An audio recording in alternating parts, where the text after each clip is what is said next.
gaan gou koffie optuin. Ek gaan gou koffie optuin. What's up, everyone?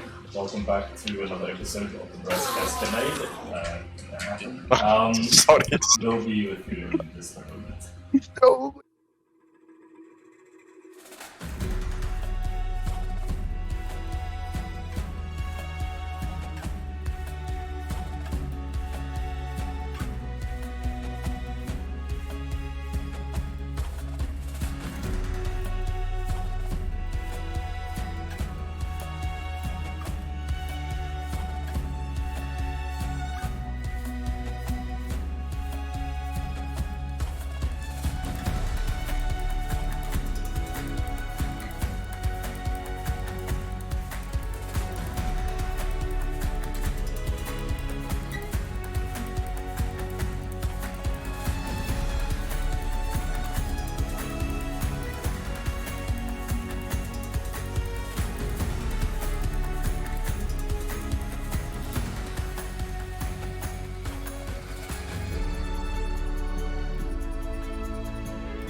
Alright. Wat 'n maand is dit nou?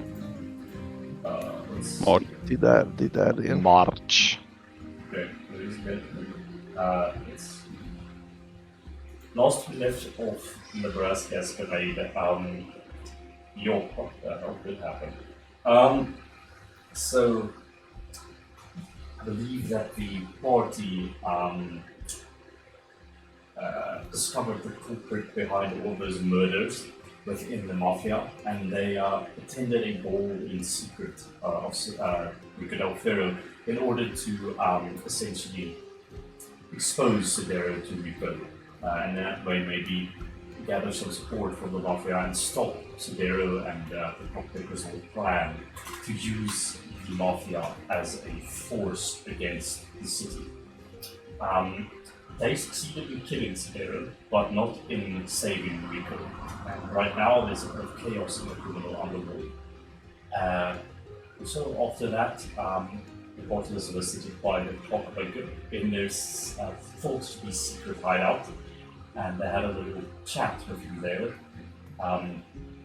After that, everyone has set on a certain mission, or at least the mission that Fulon has given you, and that is to take 2 weeks off, or prepare yourself for 2 weeks before the Orient Parade begins. Because it's said that the Clockmaker will unleash his heinous plan come the Orient Parade. And so you have all moved to a new location in some very back alley street. You have found a reasonable place of living in a underground basement beneath a destroyed building. Very close quarters, you would have to make do, but nonetheless, I would say you'll begin the day after the Sidero incident. You all have moved to the new base, and you have this new mission in front of you to essentially prepare yourselves for 2 weeks, and then move on to the Orient Parade. We hope to stop the Clockmaker in his tracks before he can unleash whatever bio weapon he has created on the people of Shiloh. But nonetheless, I believe some of you have a few things you would like to do, and a few clashing morals with the whole team to sort out. But yeah, what would you like to do? I will state that actually for the first day, I believe Laura and Shiloh and Vox went to not Fulon, Forazon's place. So right now they're not present. We'll begin with Alexander and so. But including Vox, so Vox is Well, away. you went there later, so Vox can choose to be here if you like. But I would say for now, it's basically just you two in this place. I think Brent is somewhere around Solon. So this is during the time me and Alora are at Yes.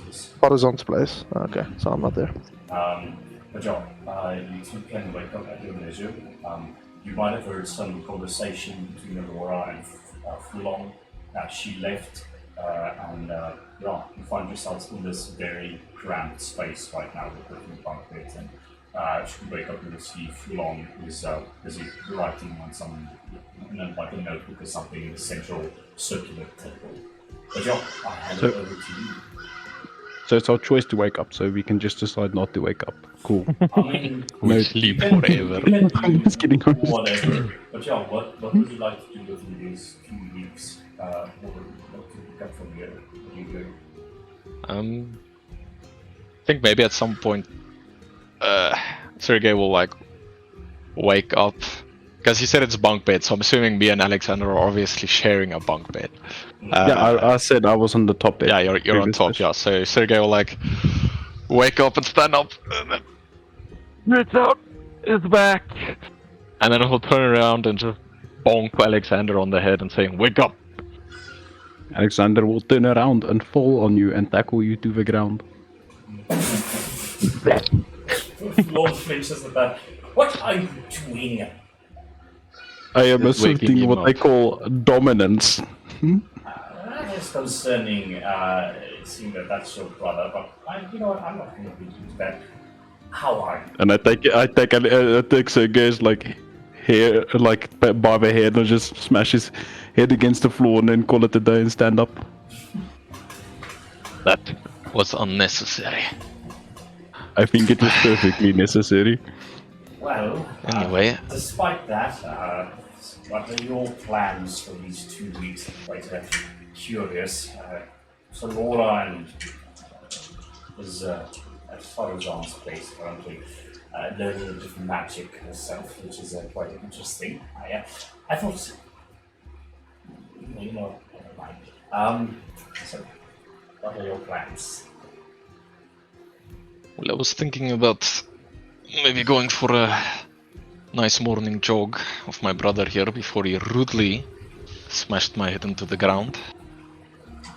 I didn't really pick you as a morning jog type, if I'm being completely honest. Oh yes, me and my and brother, you used to love our good morning stroll. Alexander and says Sergey like like- sarcastically.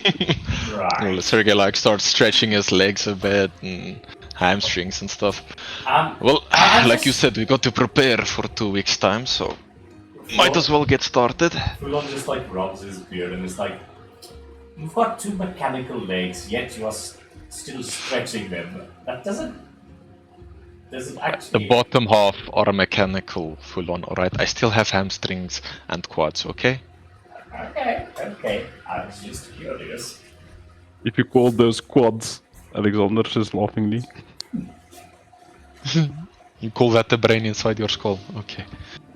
Anyway, let's just go. Alright, good luck with whatever you're doing. Remember, 2 weeks, and then you must be back here. Da. Lots of things to do. Okay. They go outside. And they maybe do a bit of actual jogging, maybe not. But at some point, Sergey does speak with Alexander and says, "So I talked with Vox about, I guess, how he feels about everything. Since you showed interest in him maybe joining us." You meant you grunt at Vox. I do not think it speaks. Alright, his pet lizard spoke, and he grunted. But you may have been right, he does seem somewhat interested in joining our cause. He feels... I can't remember exactly what he said, but he did say something like he'll do what's necessary or what has to be done or something. I can't exactly remember how our talk went. More or less. Yeah. But yeah, Yeah. You muted yourself.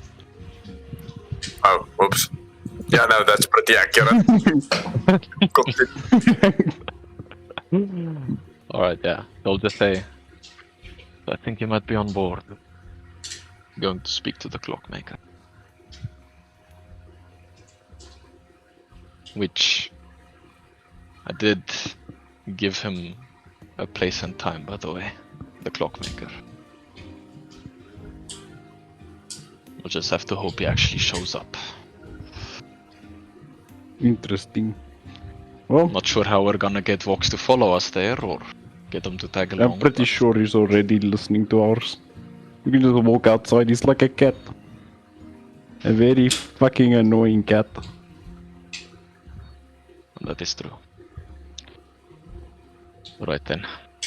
Anyways, Then- let's go take a jog since you already suddenly have a very vested interest in cardio for some reason. Oh, that was just an excuse to get out of the house. You have to work on your excuses. Okay, so when did you say was this date? You said like in a few days. I can't really remember that. But I didn't say like at that point. Me didn't say a specific date, but let's say maybe like I don't know, 2 nights from now or something. Okay, so you've got 2 days before you have this meeting. Is there anything specifically like to do during those 2 days? Any preparations or things? I think maybe we'll just, I guess, go to the fighting ring where we offered up Grant the first time. Okay. Because we sort of made a deal with that guy to go fight in his ring. So Oh yeah. yeah, we'll maybe go fight there a bit. Okay. Day drink some, and yeah, overall good time. What's that guy's name again? I don't remember. Me neither. I don't know. It was something. I'll find it. It was called. Nope. I don't remember. It's oh,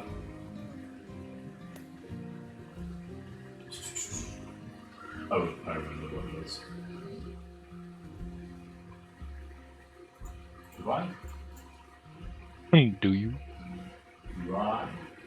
Here it is. No. Wait. It's fine. Just make up a new No, name. I have it in my documents. Document. You have documents? Yes.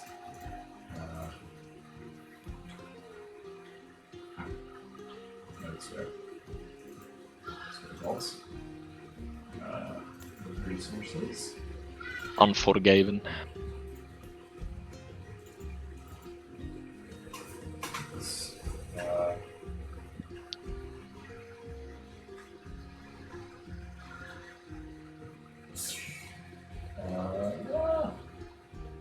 Look at this guy's name now.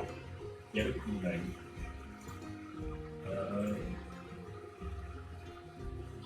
Whatever. It was like. There was something with a T, but I can't remember.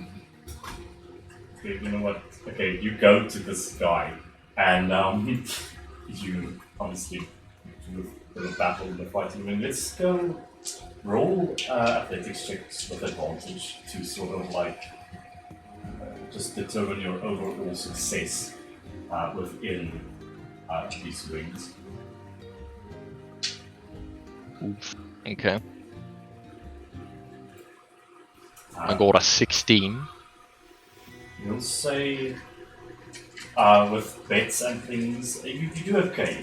you're doing not top of the game, but you make, let's say 15 gold pieces during your time here. If people placing bets on you and you winning, or other way around.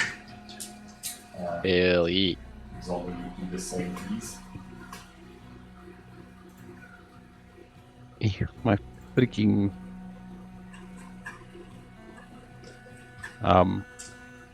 D&D Beyond is not clicking. Okay, it's doing something. That was an athletics check, yes? Okay, Yes. cool. 24. Okay, we will say you make a bit more. You roll 4d8. You make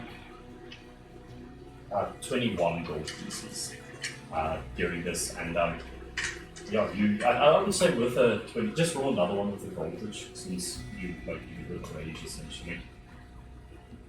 Okay. Ooh. 25. Yeah, I would say during this time you come out on top, Alexander. I mean, you don't come here a lot, and the other combatants that are here are strong, but I mean, you've been around, so I think you're sort of like championing it at the moment, and yeah. And the proprietor, whatever the fuck his name is like, Alexander, you're always my favorite. I hope you know that. Please, I do implore you to come around here more often. We've missed you in the Hojin. I must say that was quite the fight. Yeah, we decided to we had some other work to do first, but we'll see. You know, I could make it good for a while. Sign a contract here, keep on doing what you're doing, and you could have lived the high life. You don't have to squabble around here in the common district anymore. I mean, except for when you come through to tear people limb from limb, if you know what I mean. We could write up a contract. I'm very interested in a partnership like that. I do not do contracts. I am more of a rip and tear type of person, if you understand. Well, it is respectable, though I would hope you see the wisdom in a contract with me, but well, can't win them all, you know. Well, except if you're you, apparently. Well, please come on by. Don't be strangers now. Alexander just nods. You sort of walk out of the underground fighting ring. I think this is the eve of the day prior to you meeting up with the clockmaker. So you do all of these things. And yeah, it's night now. You know, the next day or the next evening, you have to meet up with the clockmaker. Is there anything you'd like to do from here? Mostly drink, but that's basically it. No. You go for with your winnings. You go to a tavern or something for the night, and you wake up the next. Yep. Sorry, Key, I just also want to know the new hideout thing. Yes. Where exactly is that on the map again? It's over- north, it's over east, here. right? It's over here. North. Oh, south. Oh, there. Yeah. Big move. Okay. Alright. Yeah, that's fine. Yeah. Okay. So yeah, you Continue. take your winnings, you go to a tavern, and you just wake up the next morning with a Musha hangover. I don't think you remember what happened through the night. Another night well spent. Oh. But you know, it is unfortunate that we can't use that lizard stab anymore. You We have to use our own money. Your eyes focus, and you've been speaking to Fulon this whole time. He's like looking at you from across the room. Well, welcome back, I suppose. I'm sorry, but how does one individual consume that much alcohol? I don't know. You were basically a corpse when you arrived here. Your brother is not responding because he's still unconscious on the bed above you. And you just see this is like a drip of drool coming out of his mouth that's like hanging off like the double bed, like dripping down the floor. You can come with us next time, Fulon, and then we can show you how to live the glorious life. Oh, I know how to live a glorious life. Don't you worry about And that. Sergei throws up on the floor. You're cleaning that up, by the way. Yeah. Oh, what's going on? And Alexander like gets confused, rolls over, falls on the floor. On the puke. You feel a wet, squishy substance below you. Fulon goes, huh!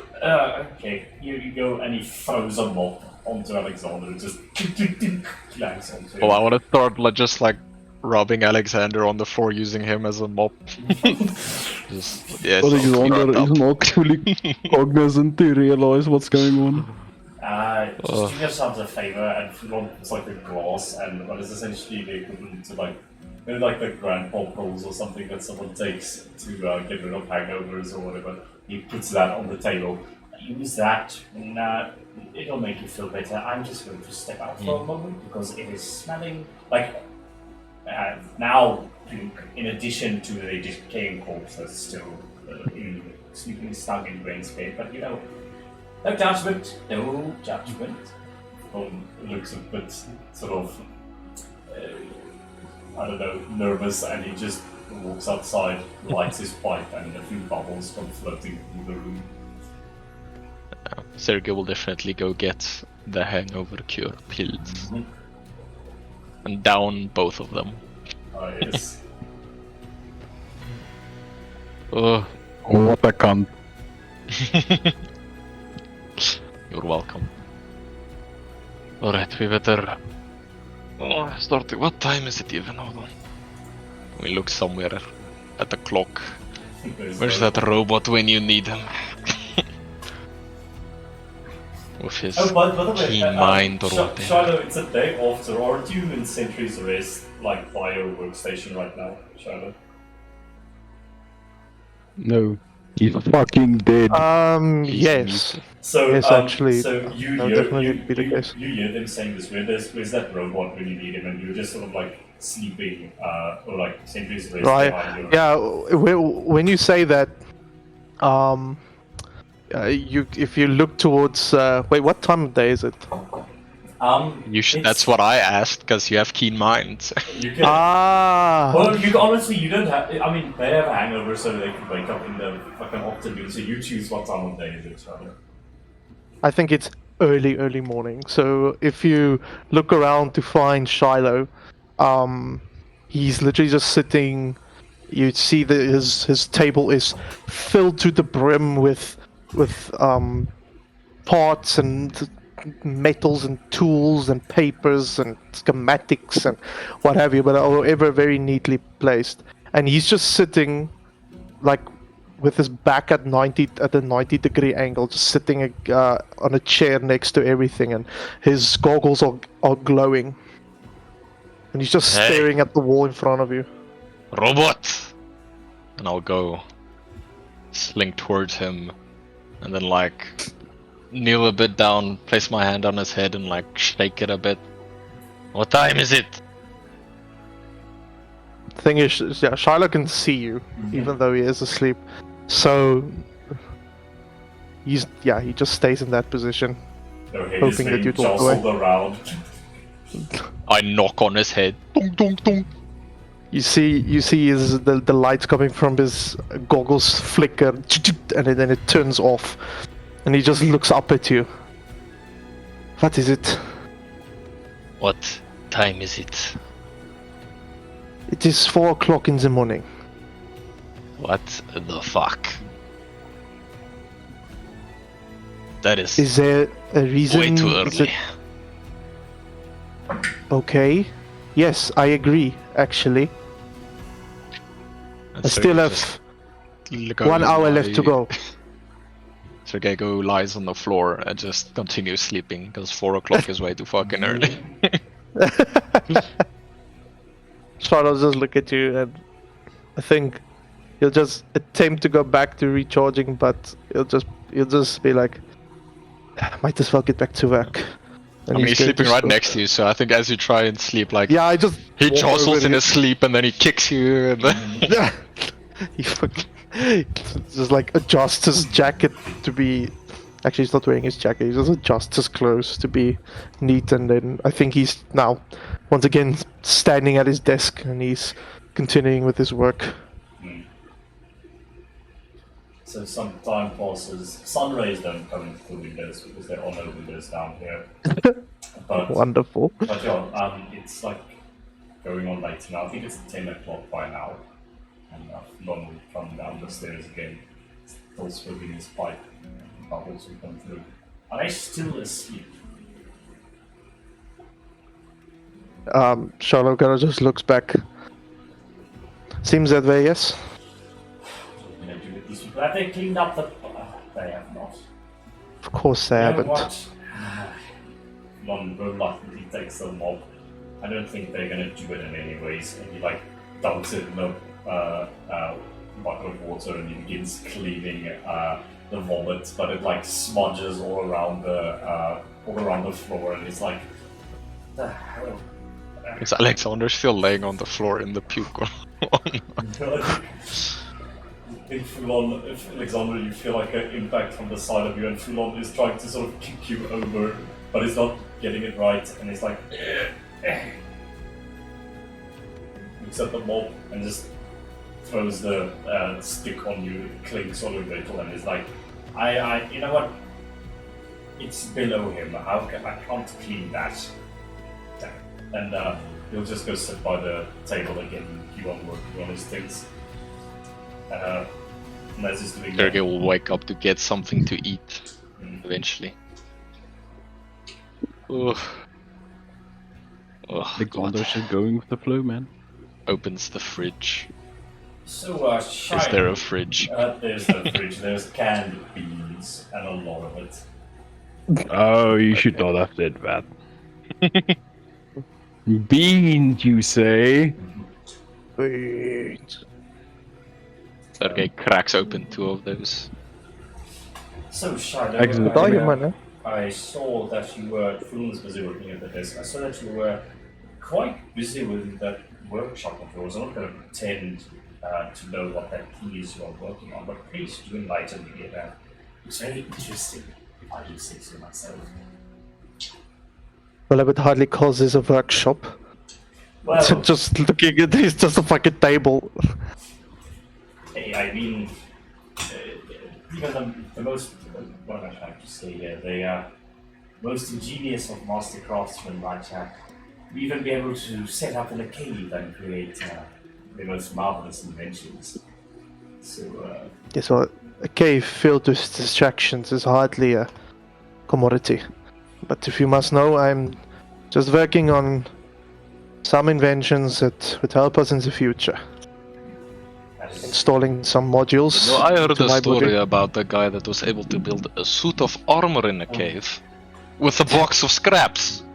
That is It was- ridiculous.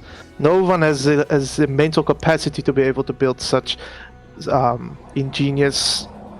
Fucking what the heck says? To be able to even design such ingenious invention, let alone I heard build it. it was made out of solid iron. They called him Iron Male. It was fantastic. well, I don't think I've heard about that story before, but are you saying that you won't be up to the challenge, Shiloh? If you were hypothetically stuck in a cave for weeks on end, you wouldn't be able to create a suit of iron? I wouldn't have to. I am literally a robot. I don't need one. Oh, Sounds like he isn't up to the task full on, if you ask. you know, I think so too. Can I get I go back to put work? a can please? of beans next to Alexander. I mean, you can get back to The it. mountain cans of beans. We aren't stopping you. Thank you. And he continues just looking at his schematics, Alexander working on it. can of beans, like his mouth over a can of bean. He like inhales and like the can of bean like collapses from the difference. He takes the next can of beans. Same procedure. This time he didn't take the lid off. Yeah, Take one We might need to piercing stock up on damage. more beans full on.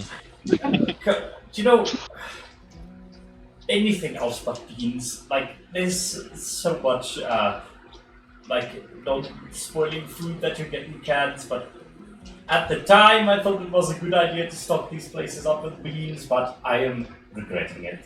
I mean, I'm turning into a bean at this moment from the amount of that shit that I ate. You know what? I assume you're not going to stay here the whole day. What about you pick us up something from the store? How about you show me where I can shower? And Alexander turns around with barf all over his fucking front face, like front part of his body. There. You are gonna The take hell a shower. did you puke on yourself, Alexander? That's just disgusting. I'm with Shiloh on I this. smash a fucking Sergey's head against the fucking table. I deserve that one. Brother, why did you hit the table with your face? Oh, what a coincidence! But I also want to take a shower. Or bath, or whatever the fuck Yes, but we use it this time. it's a bath right over there. Alexander Still not strips like the a- fucking butt naked. Is our entire base like an open floor plan? Yeah, it is an open floor plan, and there's one door that you still walk. Zero privacy, I like it. Yeah, he just fucking strips naked in wherever the beans are being stored. And then he goes to sort out whatever the fucking bath situation is. When you open the tap, it sounds like the demons from Hell are screeching with the amount of maintenance that is required in these pipes. It's a horrible sound, but eventually, you are able to achieve this and become. Is there like a bathhouse or something close by, full on? You know, I don't know. What's a bathhouse? I'm not familiar. It's with a house with baths. What, I like, lost my accent.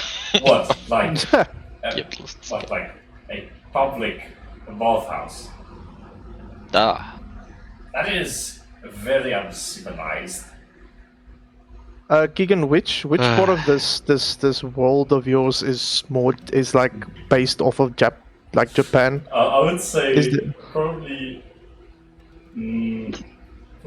Vakia. Yeah. I think Shiloh's still working, not looking back. He's just going to say,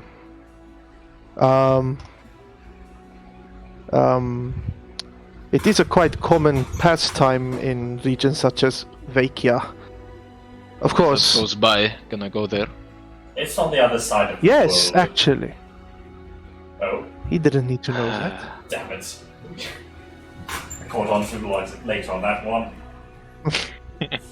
Also, just for reference, like bathhouses was a thing in Roman times. It's also like Oh, it's a Western- thing. It's a thing now in Japan, and it's very remarkable. Anyway. Bro, you can come and bath with me and Alexander. Like the door's open to the bathroom, by the way. You just see Alexander, like with his fucking upper body, and he just looks at you, wink, wink. Slowly, a little like dark thing in the bath just drifts towards him. I'm going to risk my life going in there. But it is a risk I'm willing to take. And he starts taking off his clothes. What on with you people? You would swear you have not grown up in Zichester. Like, have some decency, damn it. Just for okay, we sit back to back, okay? Just for clarity. No, what this coward shit 5 I'm feet wearing? apart. Whatever. And We then don't have to go Alexander into probably detail about the bathing releases- practices of the two stank barbarians. ass bean fart. Anyway, Alright, Okay. this moment I think passes. Yes. What are you doing next? I would say, alright, Fulan, we're heading out for our usual brawl. And Alexander just fumigates the place with a massive fart and then walks out. Brawl, I thought you'd go for jogs. Have you been fighting this whole time? when you Well, go we for jog your through the brawls. We jog towards the brawls. I mean, it's basically training and then training, you know? Get better at fighting. You should be careful in those underground fighting rings. They have some skating characters there wanting to use you for profit. I appreciate the very full on, but we grew up in those fighting rings, okay? And we're two You of know, those but- scary characters, aren't we, brother? Alexander just rips another fart. I think we're leaving now. You know what? Fair enough. Good luck. I'm so glad I can't smell anymore. Okay. Are you walking out of the room now? Yes. Yeah. I think once they left, full on, Shiloh he's still just working on this contraption in front of him, and just without looking back, he'll just say to you, you understand those two are gonna prove to be a big problem in the future, with their ideals and all. Do you really trust them to change? I believe that in the grand scope of things we want the same thing. Though they might have a slight misconception on how to get there. As far as I understand it, they have a gripe with the nobility. And to be honest, I do too.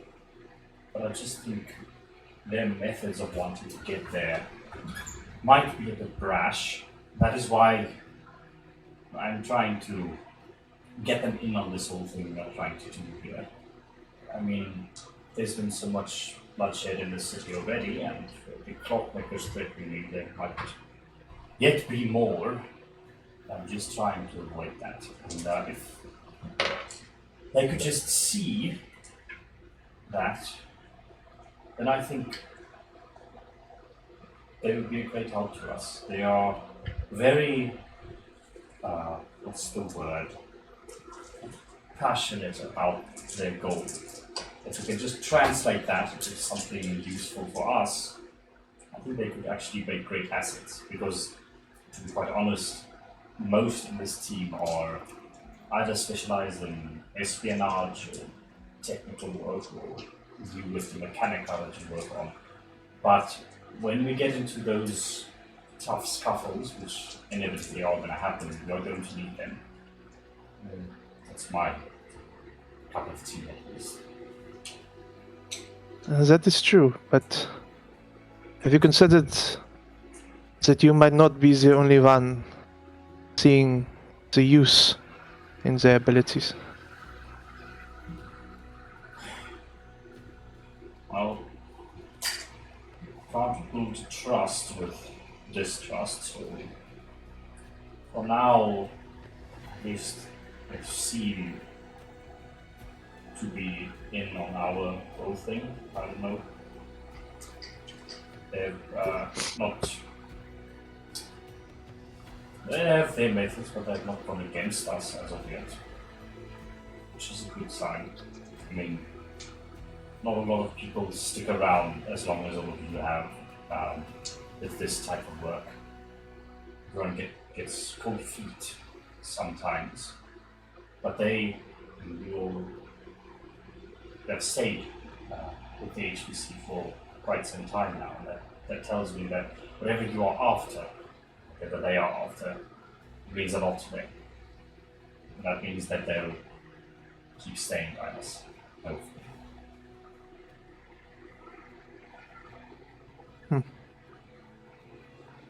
I guess we'll see. We can only hope. What are your thoughts on them? They haven't proven to me that they won't be a liability in the future. Right. Shiloh says this as he stares at the schematic in front of him. If there's one thing that I've learned in my short time on this earth, it's that you can never be too careful. Alright, sure. And he just continues to work on the thing in front of him. Okay. Cut from the scene. travelers, where are you heading? You've got a few hours.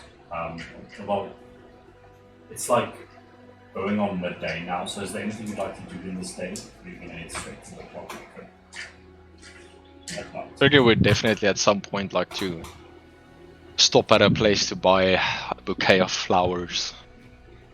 Okay. Do that. You can walk. Brother, I don't know how to tell you this, but I don't think the clockmaker sees you in this type of way. Okay, no, Alexander would know, probably guess what it's for, okay? I don't think. I'm fucking with you, you moron! I'm Okay, fucking with you. fine. Sergey just says, you know it's not for him. Stop Are you fucking sure? around. I mean, he is big and strong, he's basically your type. He is very far from my type. Whatever you say, Alexander rolls his eyes. Was Vox at the base or not? I don't know, Vox. Where are you? I don't know, is Vox even here? No. No. Where are you? No for what? No. Oh, and no. I know, and no. Okay, so he was He's so mysterious.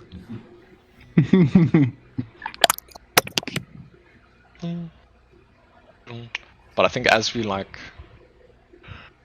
walk out of the place where I got the bouquet of flowers, I just wanna, as we're walking, just wanna do some like perception checks to see if I can see Vox or any other shade individual Okay, that might be following us. go for a perception check, please.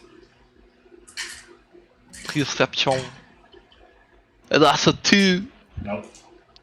It's Brother, what are you looking around like that for?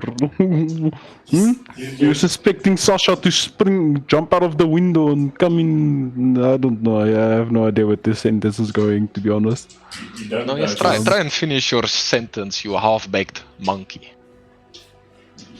Fair enough, and Alexander goes on with his merry way. Yeah. But yeah, other than that, then you don't see anything. I think you look at like this old lady for a second too long, and she like begins looking around frantically and like very quickly tries to make her way around the corner. Anyway, let's get going. Okay. So are you just waiting it out until nighttime and then going to the meeting spot? Well, I think, yeah, he will. If you want to look for Vox, that's something that you can do. No, I think. No. Sergey's just I think- assuming he's probably following us. So. I think at some point Alexander would do one perception check at some point. I think Shiloh would have sent Clockwork after them Okay. Why? Make a stealth check for Clockwork. because he doesn't fucking trust you. Okay, and we're just going to a fighting ring. Because you took the guy that was supposed to send his message to someone. You took him and you said something in secret towards him, and like, Okay, and we're going to a fighting ring. You know. right. Well, the monkey is following you stealthily, and with that too, you definitely don't see him. Okay. You know what? Alexander. I'm gonna interject here Oh for the shit! sake of remedy. I'm gonna drop my amazing mysterious act and just say that I think. Wait, how late did you guys arrive there? Like 4 a.m. No, Wait, morning. no, We had, we we had slept. the whole morning thing now, and then they moved out. So this meeting, like late afternoon now. Yeah, it's late afternoon now. And when did you say it was like at night that he had to meet you there, or what? Yeah, like basically midnight tonight. Okay. How Okay. mysterious! How Oh. I think since it's at night, I think I would probably have finished up with my stuff at Forazon, and I would be heading back towards the HQ. And actually, yeah, I'm gonna make a quick stop by if there's a library somewhere. I'm just gonna head in there real quick. All right. What are you looking for in this library? I'm looking for a book that is considered a cult classic by the majority of Zchester. A good old book known as the Will of Mir. Okay. Ah, So you walk into this. written by E. Rottenau. You walk into this bookshop called the Center of Ancestry. It's a large library. You get a few side glances, Vox, from the people looking at you in your mask. I cover my mask more with my hood so that I look even more suspicious. And surely enough, this is a very popular book. I mean, it's you find it in the fantasy section of the bookstore. Yeah, it's yes. considered fiction. Yep. Or the fiction section. Yeah. And there it is, the Will of Me. Teen fiction. No. Just fiction. Okay, fair. There's genocide in it, so yeah, fair point. Yeah. And yes, surely enough, you find the book. And I'll throw this to 2,000 year back Eli. What does the book look like? What does its cover look like? I think because it was originally he wrote it in that what book was like given the thing that like just disappears into mid-air. Oh, the book of... It's like an Eldritch. It was like an Eldritch book. It was the Tome of Ancient Notes, I think. It's like the Yeah, but no, it wasn't in the Tome of Ancient Books. He wrote it in like a random book that he got from. Well, but in any case, it was the really notebook. matter. It was the notebook that could jump to a pocket dimension and you can recall it whenever. Was it that one? Yeah, it was that one. It was exactly that one.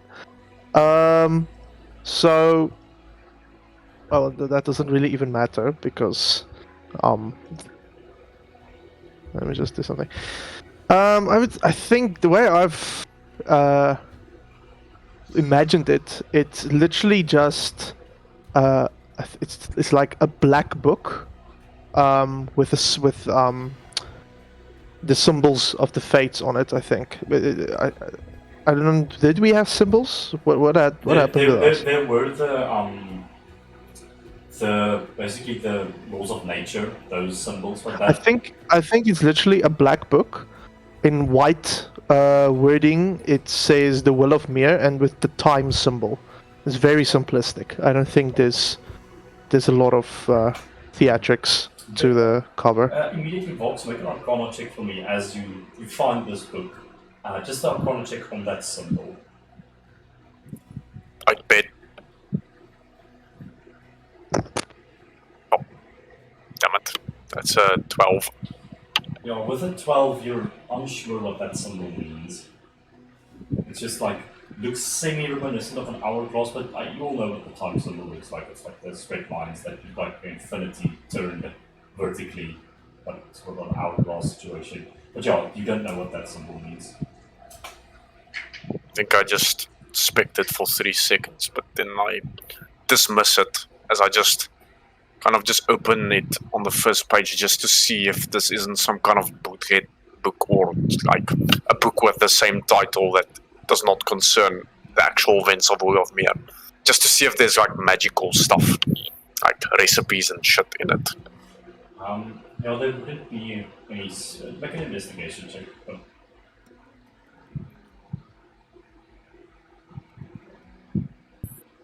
17.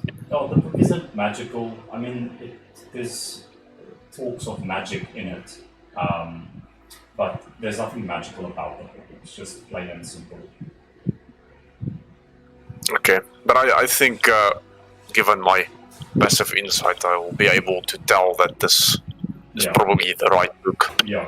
And I'll just kind of slide it underneath my cloak, proceed to the desk, say fucking nothing, just slide 2 coins towards the clerk, and then just drop the book next to him and maintain the chronic eye contact. The clerk is like this very like fancily dressed lady with very like semi-long straight hair, but it covers her face. She says nothing. She just looks at you, like no emotion on her face, takes out a stamps a paper.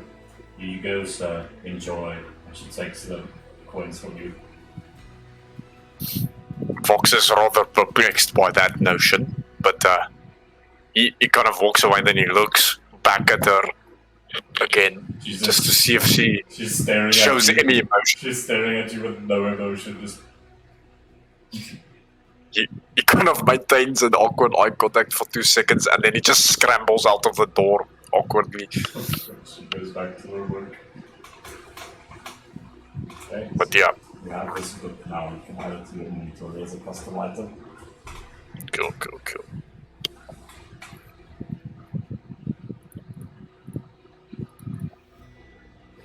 Right. And what do you do after that? I would say by this time the suns are setting, and it's like 7 o'clock. Yeah, I think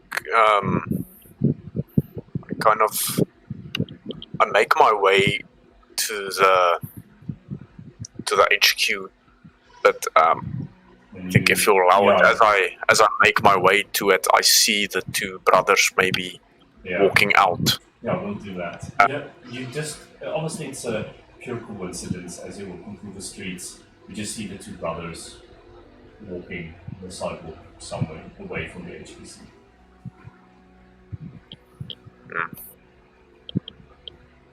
I maintain eye contact with them for a while.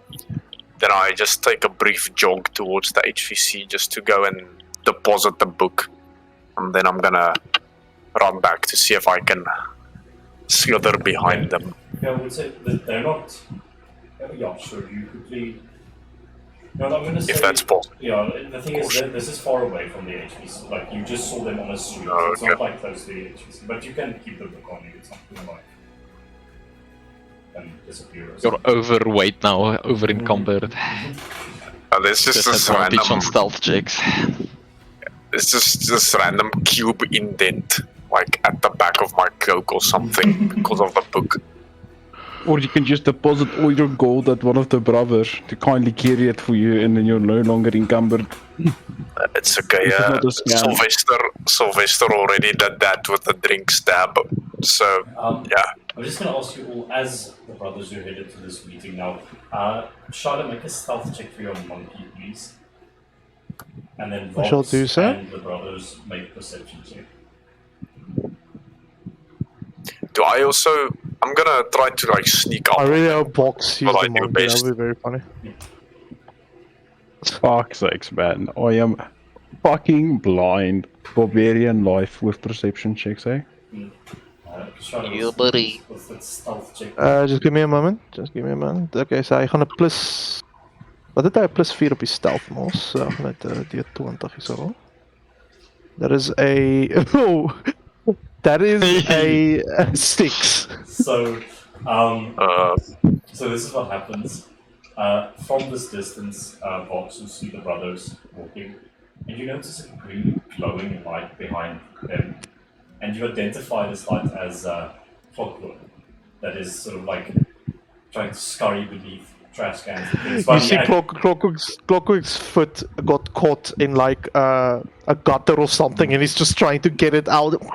Yeah, and he's making noise, he's freaking out a little bit. You just, and by this time, Sergey, you hear the squeaking of a monkey somewhere behind you. I'll turn around and just, what the fuck is that? And Try and look where it comes from. you walk to the noise, and behind the trash can, with his foot stuck in a gutter, you see Clockwork. Brother, what the fuck are you doing back there? You need to move on. Come look, we've got a spectator. Come. Usher Alexander to come take a look at the monkey that's stuck in the grate. The monkey just goes, and he's like tries to claw at you. Do you want to do it or should I?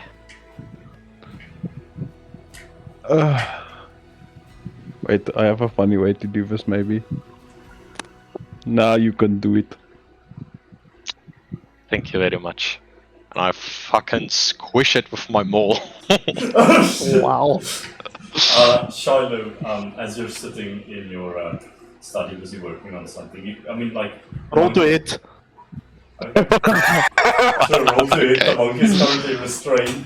Monkey says square up, bro. Advantage. Okay, cool. 24 to hit. Yeah, that is going to hit. Roll damage. 12. Yeah, that gets him. Yeah, You Shiloh.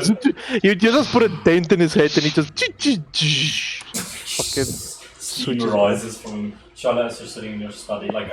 You can't see through the monkey's eyes the whole time, but you just feel a ping that his power core has gone dead. Shiloh just like just face pops. Fucking clockfuck. Sergey will pick the body of Clockwork up and just put it in his bag or something. Okay. Okay. Vox, you see all of this happening from a ways away. I am standing in the opposing alley across the street, just witnessing all this tomfoolery occurring. Do you make yourself known to us or not? No. Okay. We Can continue. Alexander check around, make another perception check since we're being That was a followed? perception check for... Nah, you bitch. You bitch. Mhm. There was a monkey there. Why can't there be a big shadowed cloak man? That's fine. I think we proceed to the meeting place. Okay. Go a bit earlier, I guess. So, Vox, make a stealth check for me if you follow him then. Okay. I think...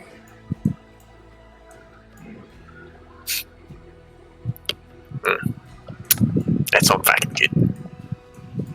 That's a 12. Okay. What are your passive perceptions, Sergey and Alexander? Holy shit. My passive perception is 13. So, Wise motherfucker. this is what happens. So you head over to the designated place. I'm going to say it's behind this skyport that's quite close to your base right over here.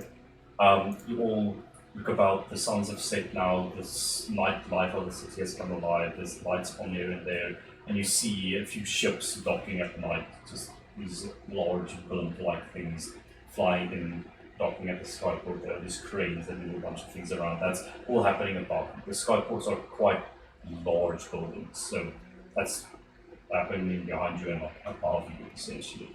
And you just sort of sit there amongst a bunch of crates and stuff, like some abandoned, like loading dock of some sort. There's like, the crates are empty. You're just chilling here, and Alexander is just sitting here and waiting. Is there anything you?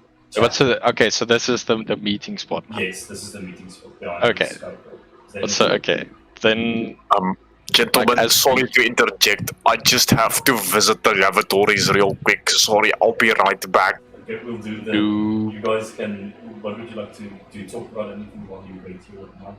well, like as we approach it, Mhm. because as we approach it, Okay. you said that it's an abandoned like dock thing or whatever. Yeah. Like that. Okay. Oh yeah. So I think when we get there, maybe somewhere in a corner or like between crates or something, there are some, like I guess like a fabric or a, what the fuck do you call it? Like a tarp. A tarp. over the That's crates. yeah, or like yeah, it's over crates, but then there's like a space underneath it, sort of almost as if to make a makeshift tent. Okay. And like Sergey walks up to it, and right in front of it, there's like an old and withered bouquet of flowers. Oh wait, sorry. This meeting place is where all Yeah. shit happened. But yeah, we'll say it's here. Okay. You like And, I would say like you live off all the obviously like a bit of begging, a bit of fighting, and like maybe now and then you would, because like I think stuff gets discarded here. There's like dock, and then you would take some of that stuff. So yeah, please explain to us how Yeah. it's like. So there's the withered and decayed bouquet of flowers, and Sergei kneels down to pick it up and swipe away some of the leaves or the petals that are laying there on the ground. And as he swipes it away, there's a name carved into the ground. The name is Anya. And Sergei will just place the fresh bouquet of flowers just like underneath the name on the floor, and sort of kneel there in front of the makeshift tent and the name, and close his eyes and just, I guess, like, think back a bit as to why he is doing this and why they're here. I would say Alexander is Sergei. What thoughts are going through your mind right now? Being in this place of obviously connected to intense emotion, returning here after some time, what's going through your mind, and like where you are right now, where you were back then, what it is you're doing right now, what's your state right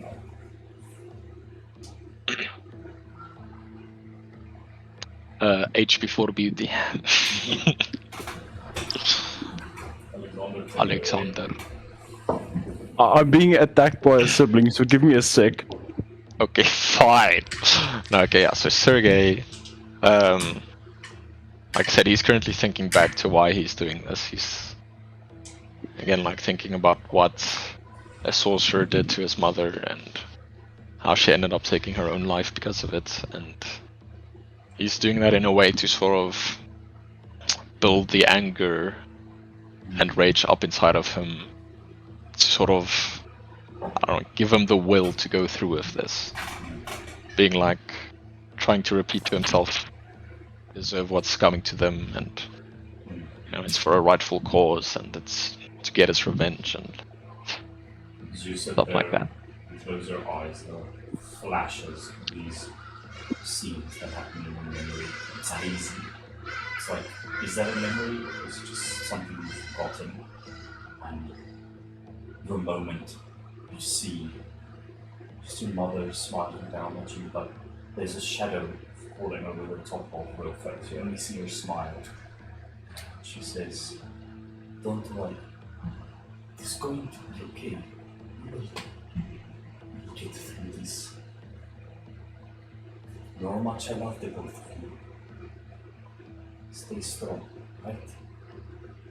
And you can tell that she's inwardly panicking, but trying to put up a strong facade for both of you, but clearly you can see through it. Another flash. Young Sergei in that flashback is definitely crying, and it maybe does make grown-up Sergei maybe shed a small tear as he thinks back to all of this. You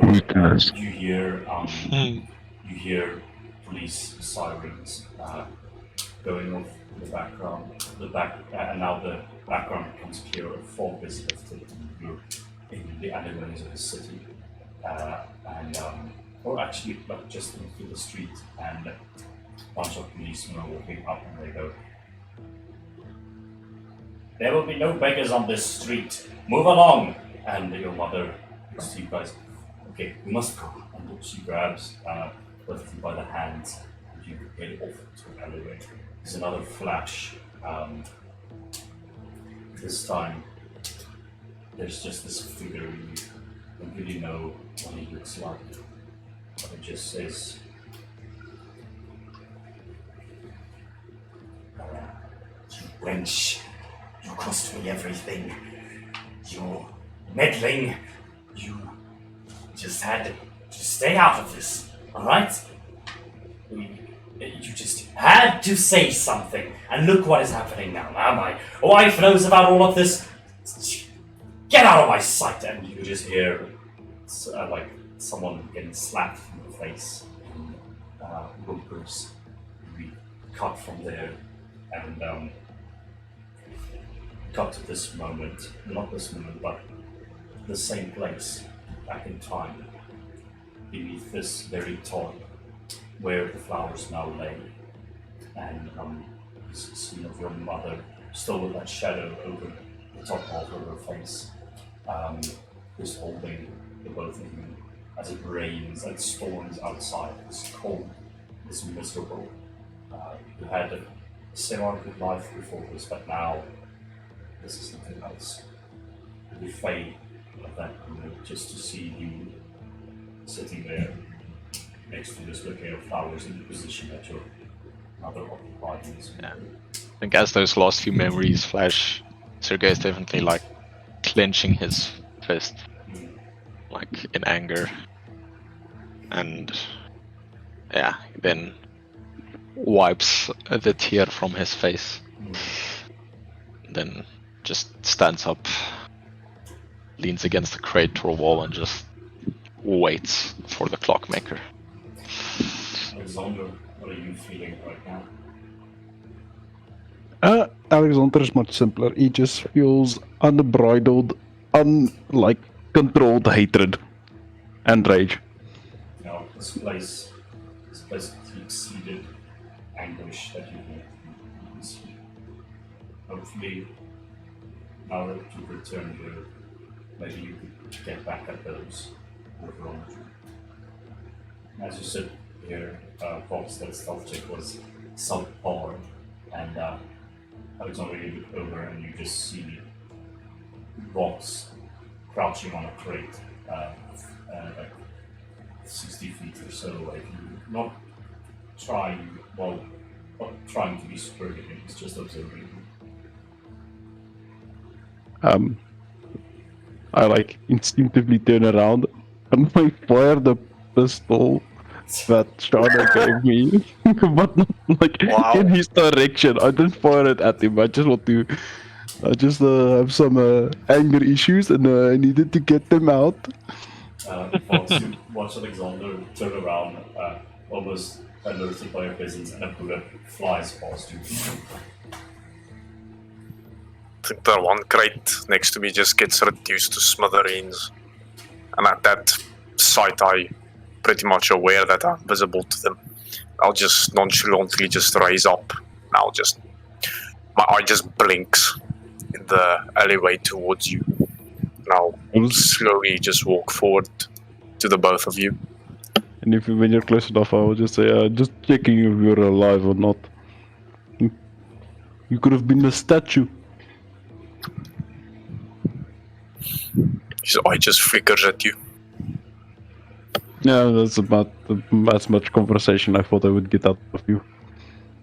If you want a target practice, brother, you can always shoot this, and I hold Clockwork's body in the air. Just your fuck. He's mechanical, okay? It's just a sheet. It's not like he's an actual monkey. Okay, brother, whatever you say, Alexander says. You're rolling his eyes. Glad you could join us, Fox. Vox just nods his head towards you. And then when he looks at the bouquet of flowers, then he looks back at you too.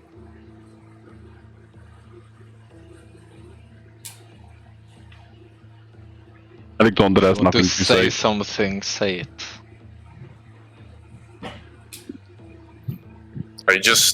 There isn't like a plaque on it, right? Where you can read a name or something. A name is like carved into the bricks, like in the ground. Name Like, yeah. Box, you see the Anya. decay laying there. There's a bunch of like decayed flower petals that have been brushed away, and there's the pristine bouquet next to the name Anya on the bricks. I think he inspects it for a brief moment and just he crouches down a bit and just stares at it. Then he briefly exchanges glances with the two of you again. And he just kind of looks down at the ground next to him. And if you would let me, if there's like a daisy or something in the ground, Sure. I just like gently pluck it out. And I just put it next to the bouquet of flowers. And I stand up Okay, again. it seems like He looks questionably at this gesture, but then he just gives you like a slight nod in thanks.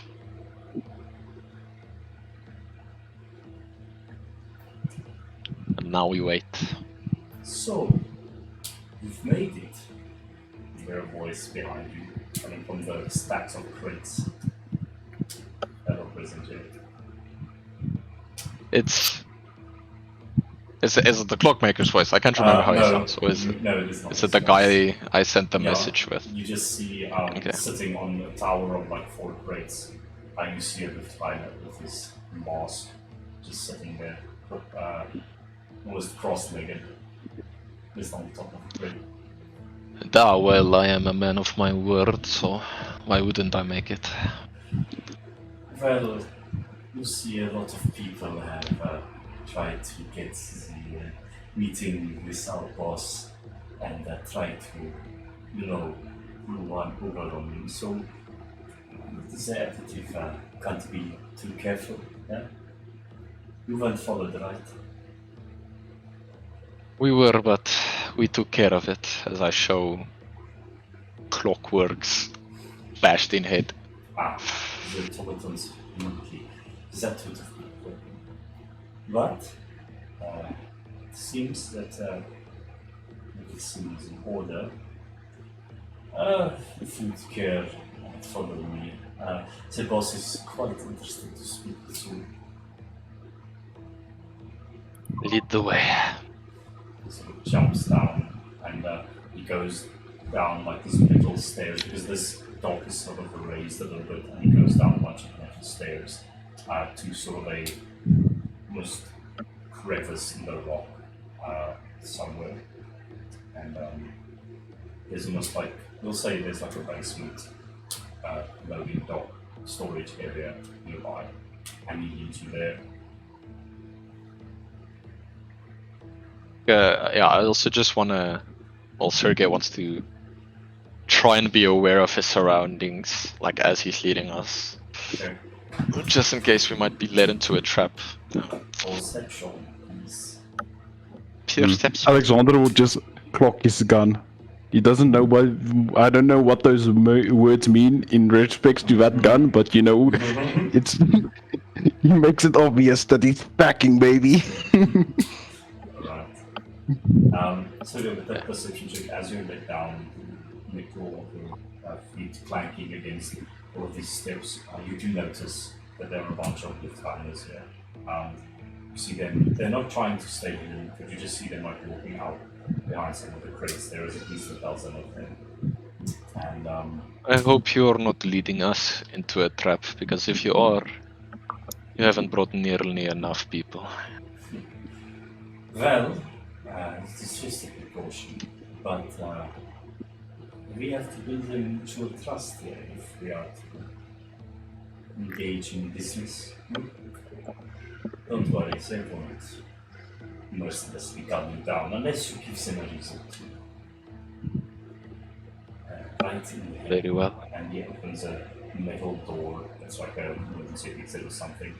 And there's this dingy ass room that you were taken into. And the guy just says to you, "Oh, and good seeing you again. Thanks for the save at House Apple." You're very much welcome. Unless you gave the automaton's message to the clockmaker, but... Oh no, that was the other guy. Oh. I am. Wait, who was this guy then? Oops. Remember what he said? Thank you for the save. At House Atway. Yeah. Who the fuck did I save at House Atway? Remember there was a... Or is it the guy that was in the prison? Yeah, in the prison? Must have been a mistake. Okay. Holy shit, that takes us back like fucking 2 years. Okay. Yes, okay. Now I remember you. You all start to look the same with your masks after a while. I mean, I don't blame you. That is sort of the point of, making the form. Understandable. Okay, we go into the room. Closes the door behind you. Bunch of lights flicker on in this room, and you see those fold-out metal tables, a bunch of chairs around it, and the man himself sitting behind it, with his like hands just sort of crossed into each other, leaning on the table, just looking at. I assume he's like taking up the entire width of the table. Yeah, he's wider than the table.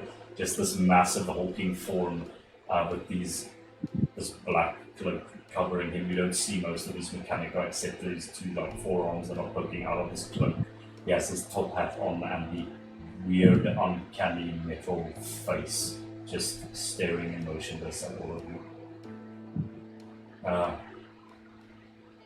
What an interesting development that you would want to speak to me. And his face like turns around and a smile appears very uncannily at the bottom part of his face as it twists around. Come, sit. Let us have a fun. Hopefully you've taken what I've said into consideration. His face readjusts to the neutral stance. There's also another. You did make very persuasive arguments. As Sergei walks towards the table. Well, I just want one scene and dedicated to get to it, and the more people I can get to assist me in this venture, the better. You see, there's another person in this room.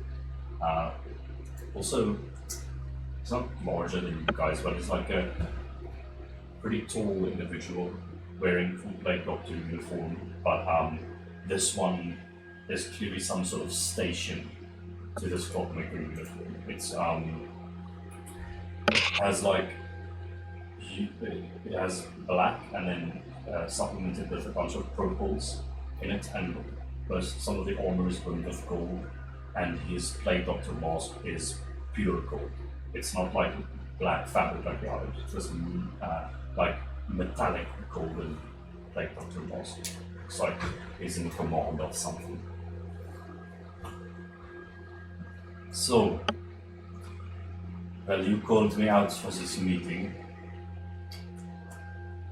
and I see you've got your good friend along as well. I don't mind extra company. But what is it exactly that you are looking for? What is your end game? 5 you called me out here. Alexander says very angrily, revenge. Yeah, I feel we have the same end goal as you. We do want to see the sorcerers, the higher class, pay for the injustices that they have plagued upon this city. And we want to get revenge on a very specific sorcerer. I am with you in this sentiment. There's a certain sorceress families that have done me great harm. But this is not the only reason that I decided I need you to understand that I will be putting this city under new management, so to speak. I won't only stop as the activates. I will purge all of the nobles from the city. Then all of the magic that runs through the veins of its citizens to create a city that is fair and just, where some bloodline cannot just be born with this unfathomable power and oppress those below them. I understand where the sorcerers are coming from. Magic is very useful, but not new. It's a symbol of weakness that somebody clings to. and they lean on it too much, satisfy every lean of it.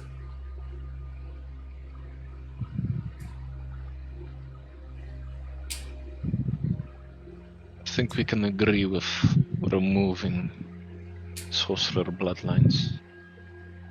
Because as long as there is some magic left within them, they will try and fight to regain their power. Yes, and the cornered sorcerer is a very dangerous thing. There are laws in the city that prohibits the use of powerful and deadly magic, but when push comes to shove, I believe that law will be thrown out of the window. I mean, I suppose you've seen the defensive cannons that Lucius has, and the power that the sorcerers wield. So, what we are up against, it's quite tiring. But before I go into the details, I need to know that you are trustworthy. Will you lend your aid to our just cause so that we make it the city of magic forever?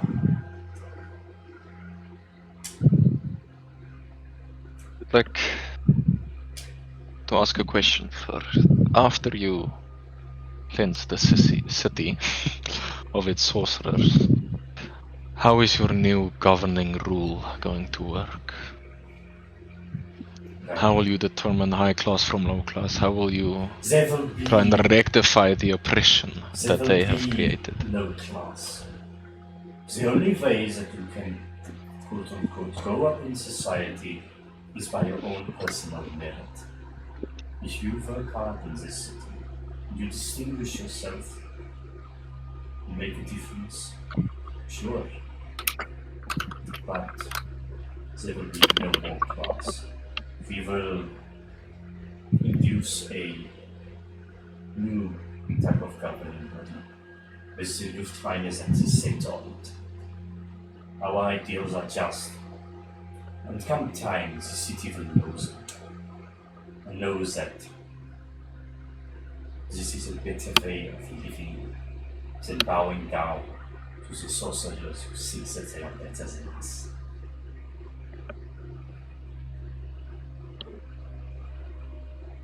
Very well.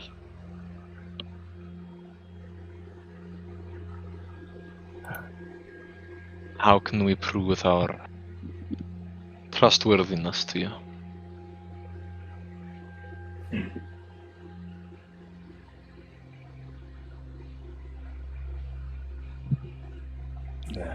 By the way, Alexander kind of looks at Vox.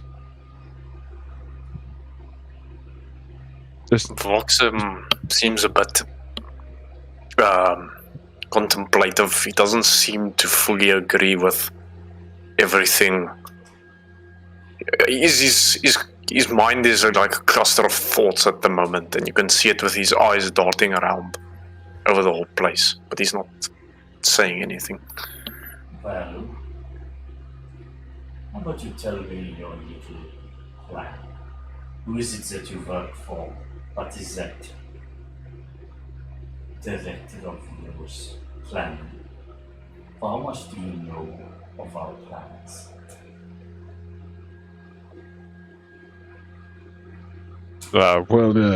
of course we know the entire. No, I'm just kidding. We work for Fulon. Like Alexander's lying here. We work for Fulon. There's no blood. No, I'm just kidding. I don't know what to say in this. You go. Which, yeah, okay, so he says we work for Fulon, and I'll just continue. Which you have met when you broke into our previous hideout. Is that the old man with the beard? That is him. And I believe that you two actually somewhat share some of your goals for this city. Ironic as that might be.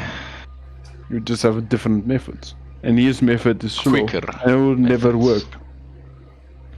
So this fool-on of yours, what is he trying to achieve with your little organization? Well, he also He wants wants to to- try and achieve an equal city for all. Sorry, you can continue, Alexander. I would assume Aye. his outlook is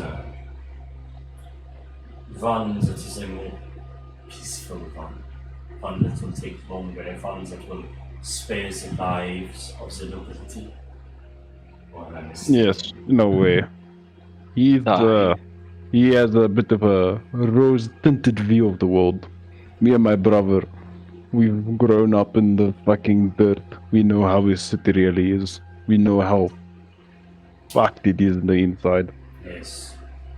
And only quick thinking and direct action will be able to do something. The nobles won't listen to reason. That is why he will remove them. And the question was not completely answered. How much do you know about our plot? Because it seems that you have been meddling with us for some time. First, you have destroyed some of our Lullaby collection groups. Then you went after the Ivory Winery, which destroyed one of our refining depots, which I'm still not very happy about. And then you kill one of my first division commanders, Citero del Ferro, who was supposed to coerce the mafia to our side. I think Vox interrupts him with sign language. Your cronies are abusing children. That is unacceptable. He signals. Well, however, the doctor's methods are obscene in my eyes. But the man is a genius. He invented a substance that is able to permanently purge magic from somebody's veins. An invaluable resource that we will need in this fight to come. Though it pains me,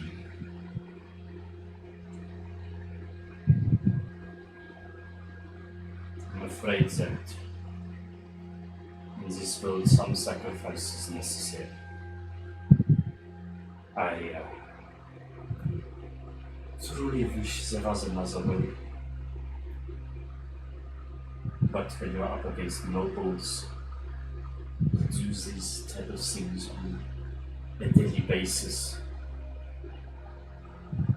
everything must be accounted for. Any I message think Vox was on his that way to interrupt him, but then he just lowers his hand after you say that.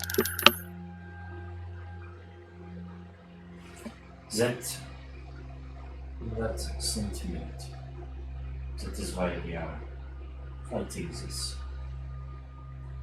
We've been busy building this organization for many years. We are finally ready to make our move. After we have control of the city, I want to make the place where everyone can be equal opportunities, and exactly this type of malignance runs rampant across it can be stopped. This type of thing won't be necessary in the future. I hope you can have the foresight to understand that.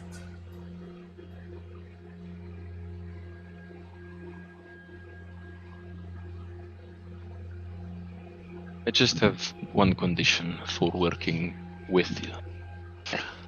And that is I do not want anything to do with the Crimson Dawn. Don't want to do missions with them or anything. He looks over at the man to the right of him in the purple plaid suit for a moment and looks back at you. I understand that you have a bit of history with the Crimson Dawn. Care to elaborate on this statement?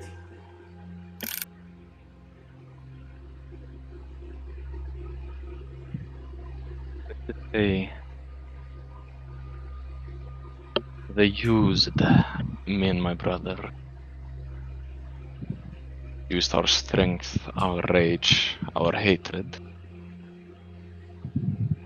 and made us into what we are today. And I like gesture towards the augments and the scars and everything. We were tools for them. But we won't do that again. If we join you as partners, not as more lackeys, not as tools to be used and to be thrown away afterwards. Against the table. I agree, but I must say, and he looks at his own clockwork mechanical armor, it's just gigantic and just these millions of little pieces moving around. Wasn't it worth it? The strength that you got in improving the human form with mechanica. It is quite mysterious, I might say. Not necessarily what they did to us, but what they made us do for them.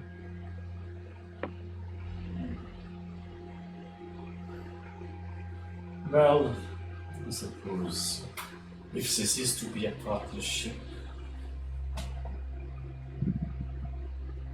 there has to be compromise on both ends.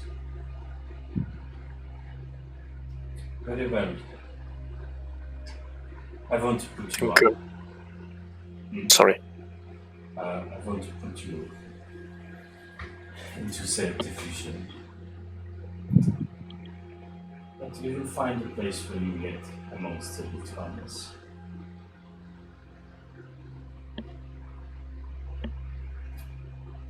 Fox just signals to him. What are your thoughts on Faruzan? I can't remember his surname. Aldana. Aldana? Question mark. Farzan Aldana from House Aldana. He is. Fox is not his head. There's an ironclad view that I've set for myself in this organization. That is that all nobles must go. He is just like the rest of them go. I've not once in my life met a noble who does not use their power to oppress those below them. I'm curious. He just replies, not him. And if I'm not,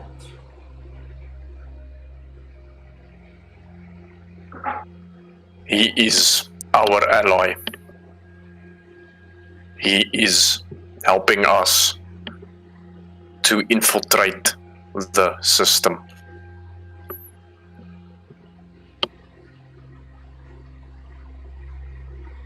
I'm sure that you found success with his father's arm with your little organization. But no spellcaster will be alive now. Cut your ties with this man. For he will be at the end of our rifles, comes the end of our campaign.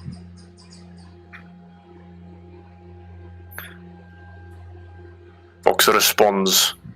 He gives a stern look to the clockmaker now.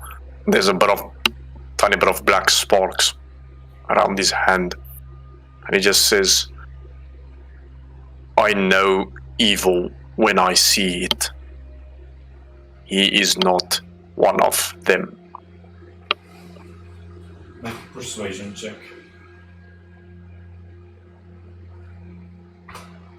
DC 500. Winnable. You're trying to convince this man to go against his own sick morals. Natural 20. Yes! Fucking way! Oh, wow.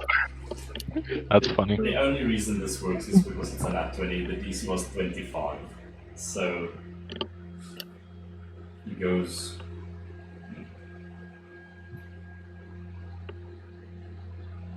Well, how do you think you can be of use to us? Infiltrating the system, as you so call it. Perhaps we can get some tactical use out of it.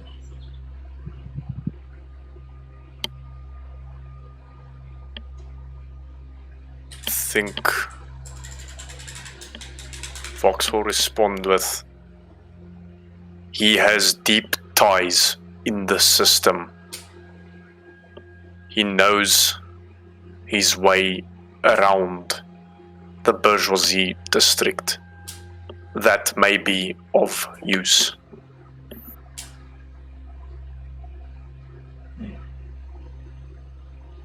Really, And then he also just says he has extensive knowledge about the arcane, which can help us defeat the nobles. I'd very much like to meet this noble that's going against his own kind. Make for a very interesting conversation. So, very well. We won't target our Sultan. But I do want to meet this fellow son. Tell him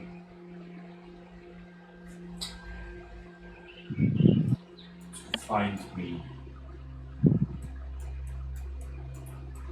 in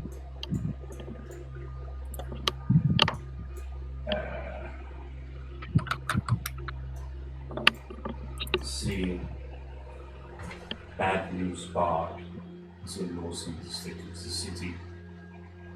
Say 4 days from now. Perhaps then might be spared. But if he doesn't show up, I will have to lump him in with the rest of them. Vox just responds, he will. Alright then. Since you'll be joining us, I suppose it is time that we regroup with the rest of our battalions and go with a plan. You have convinced me. Your demeanor and stance on magic is quite intriguing to me, and I find I find myself synonymous with it. Come, let us go to our headquarters. And he stands up. Sergei also stands up. And eventually you're all led, and he How walks. tall is the clockmaker in comparison to us? Sorry. He's big. This guy, how much? He's like almost 3 meters tall. So he's like a meter Damn, okay. or more longer than you. He just stands up, he has to sort of bow to get out of this place. But eventually, with this convoy of the spiders, you are led to a large sewage line. Actually, from the skyport, you walk across a road through a few alleyways to this little canal over here. And there are a bunch of steps that lead down to the canal, and eventually you get to the edge of it. There's a large sewage pipe. There's no water flowing, from it, and eventually you all head in there, and you walk for quite some time, for hours. And as you are walking through the city, just a little bit back, you notice that the Lufthansa are all moving with you, like a team unit, and they're looking out for any danger potential approaching Grand Garrison or anything like that, but to clear it without issuing eventually relate to this pipe. You move through it, and sure enough, at the top of all of these sewage pipes, you notice that brass piping that has been installed. And the clockmaker says to you guys who are there, put these on. They will shield you from the bleed that is running with these pipes, and he throws you each a plate of the mask. Okay, puts it on. Right, put it on. But Sergei will wait for one of the others. Like the other Lufriners to jump in first. They're not letting To see, Oh, I don't know, maybe like he's lying, so I want one of them to like okay. go in first. Four of them go in first, and there's a bunch of them behind you. But they're not gonna go in first. Like all of them aren't gonna go in first. But Okay, as long as some of them go in first, four of then them- Sergei will go. Four of them jump in first. And they keep on moving. And the clockmaker goes in and says, "Come on, here's it on the road."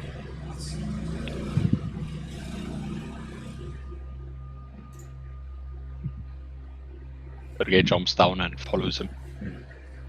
Fox, you put on the plate. Alexander jumps. Yeah, I think an exposed hand emerges from his cloak where his Sylvester glove used to be. I forgot to add that he left Sylvester at home. And he just turns around, and you just hear a mechanical dislodge, like, and he just pops the helmet on. And yes, now I'm a roof rider. You'll Trainer. make your Oh, way hardly know. Shut up.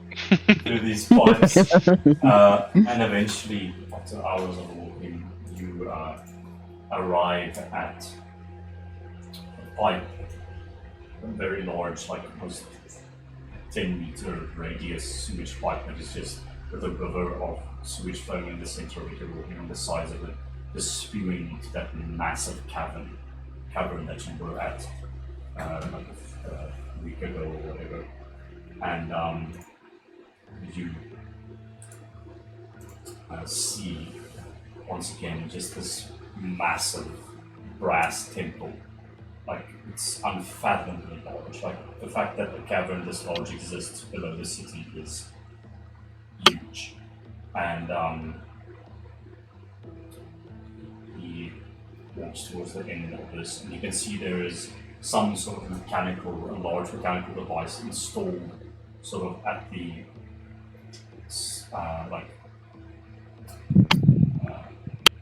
no. Yeah, there's like a mechanical device installed like just over the edge. It's almost like a little balcony that you can get onto. And there's like railings across it, and it's made out of brass. And he walks onto it, and the platform was it's suspended over this massive hole, the water below. And he steps onto it. He says, "Come on, join me." Sergei steps on. And you said we can see the temple in the distance, right? Yeah, it's this massive cavern. It's dark, but you see just this temple in the distance. It's not super clear, but you do see some of there are a few spotlights shining. But it's just this massive brass temple with religious iconography here and there. Sergei leans on the railing of the platform while he's looking at that. He'll just ask, "So what exactly is that temple? Did you guys build it?" Why would we build a temple dedicated to a god of this science? No, this is something that we found. It is a legend in the Twin Suns religious text. It is essentially the origin of their religion in a way, forgotten over millennia. But it is said that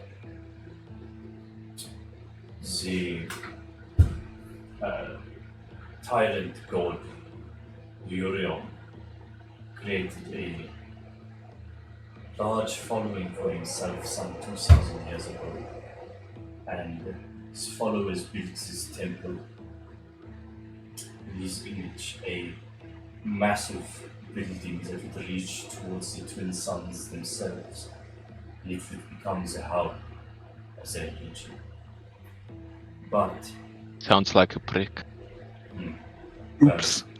and then it is said that the god Helios came into being and struck down this temple as the people were misguided, using the power of their divinity to essentially oppress everybody. This temple was sunk under the ground because of that. So in some ways this is actually the origin of the whole Church of the Twin Suns, this temple. But, as I said, it has been forgotten. Nobody knows that it's here. It's in their nature, these sorcerers, to use their power and abuse it. Well, let me show you what we have built here. And the railings on the platform sort of shoot up, and you hear the whirring of an engine. And the whole platform detaches from the wall and floats slowly over this massive crevice. You hear the rushing water below, and it heads towards the temple. So this is how you're supposed to get down there, instead of jumping. Much safer. So that is how you survived. You leapt into the river at the below. I wasn't aware that it was an exit point. You have to look into that. You would- the I rest would of you rate it- somewhere. I would have rated it 0 out of 10 for survivability. I'm pretty sure I still have broken bones of that day. Look, listen to this, and Alexander like cracks some bone in his chest or something. Clockmaker just dead eyes you. And I think that's just your thick skull weighing the rest of your body down, brother. Alexander like takes a bit of his coke a bit back so so he can see like the top part of the gun. Of the gun. Watch your place, brother.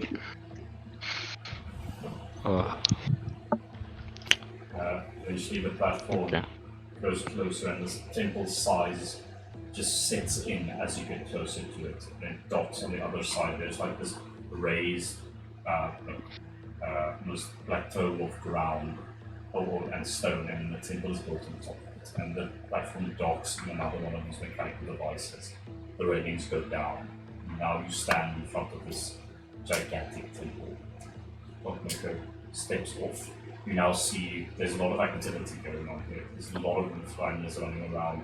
A bunch of them are carrying these most metal barrels that glow with a red substance. We assume what that is. And there are crates everywhere. There are cranes moving things around. It's busy. Looks like they're obviously preparing for something. Clockmaker goes, so you are a late addition to the squad here. I will make this a so-called tour of our headquarters. And eventually we lead you towards this like large arched entrance almost. There's no door, it's just a massive arch that leads inside. And as you walk in there, you get to the inside of this temple, which is equally as massive as it is on the outside. It is just a singular massive room, and you would imagine sometime there would have been some sermon or something held here, but all the benches, anything like that has been stripped away, and it's just this large spherical chamber that has been repurposed with all sorts of like mechanica, and they've built these metal platforms, almost a circular area around it. There's a bunch of supplies laying here, but the thing that catches your attention first is a gigantic hourglass-shaped machine that is almost the size of a rugby field, essentially, sitting upright in the center of this temple. In the top half of the hourglass, there is a red liquid the bottom half there's a green.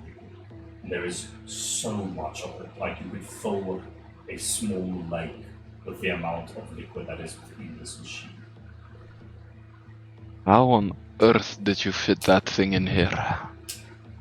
Well, it didn't fit it in here. We built it from the ground up from the inside. So That you makes more sense. don't have to put this through the doors in. Well, welcome to the Pathfinder's headquarters. This marvelous creation that you see below, behind you is due to the efforts of all of us dedicated individuals using this place. It is a device known as the Der Kessel. It is, in Latin terms, a boiler of sorts that will be used on the day of the Orate Parade to create copious amounts of lead gas that will, as I believe you've seen before, siphoned through these brass pipes throughout the sewage lines of Zichester. And it will blanket the entire city in a cloud of crimson mist.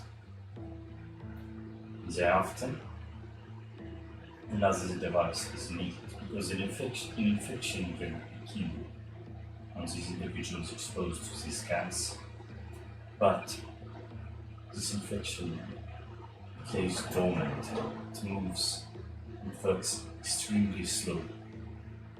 That is why a secondary device is needed to hasten this process. So on the day of the Orient Parade, we'll take a number of these other devices, energy protectors, known as the Derzunda devices, and we will be able to detonate them, covering large areas, activating this toxin within the bodies of the citizens. Those that are not magical by nature, very fearless, sorcerers and mages alike, they will feel their power leaving their bodies, getting weaker by the second before they can no longer stand. This is the weapon that we will use to destroy the sorcerer's movement.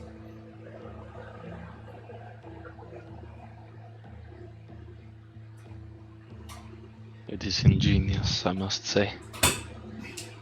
A lot more effective than, cutting every single one of them down. Oh, I assure you it is much more.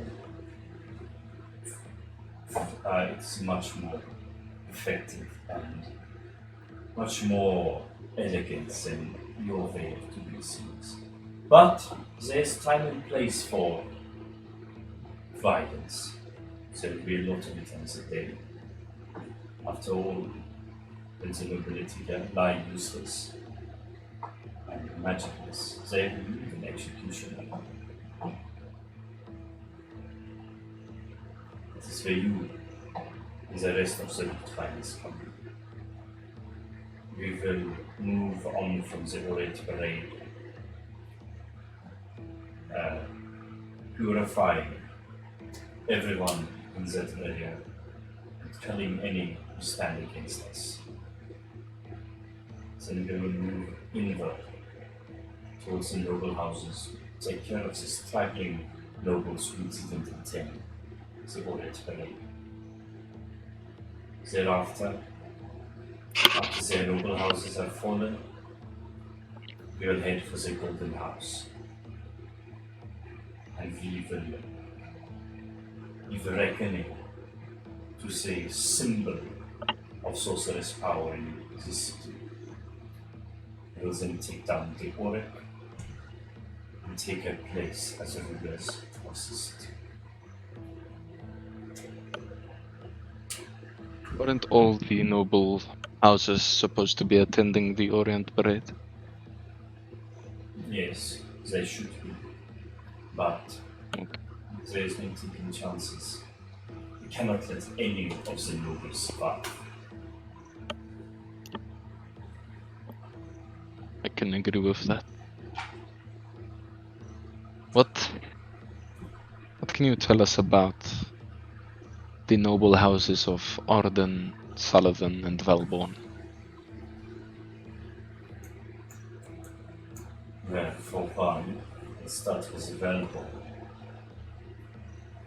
They are one of the coolest noble houses in the city. The Baron is a ruthless man, bent on violence, as far as I understand.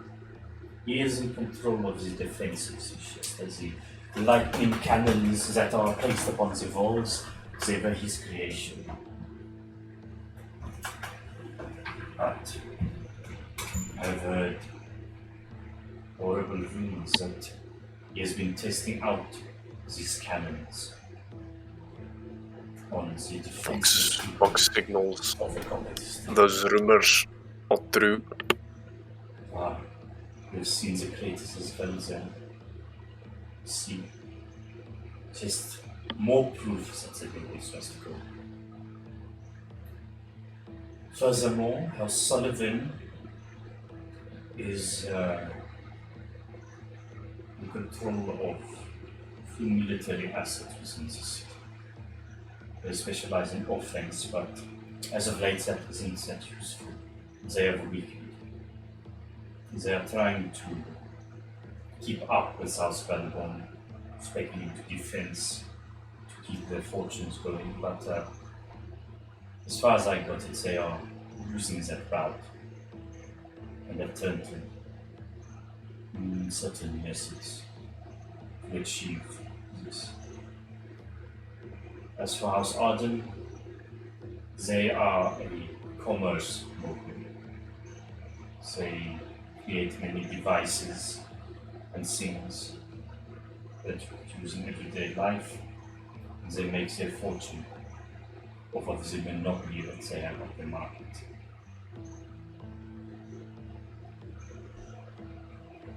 Speak a little bit more. Do you perhaps know of any of them that had a mistress about, 15 years ago?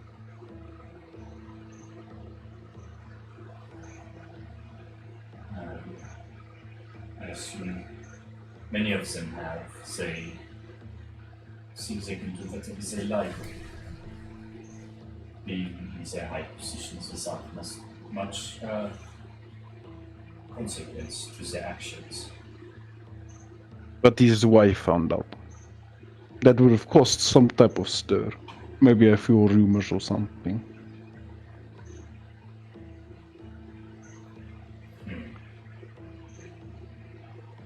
Does this perhaps have something to do with your revenge goals? Answer the question, I'll answer yours.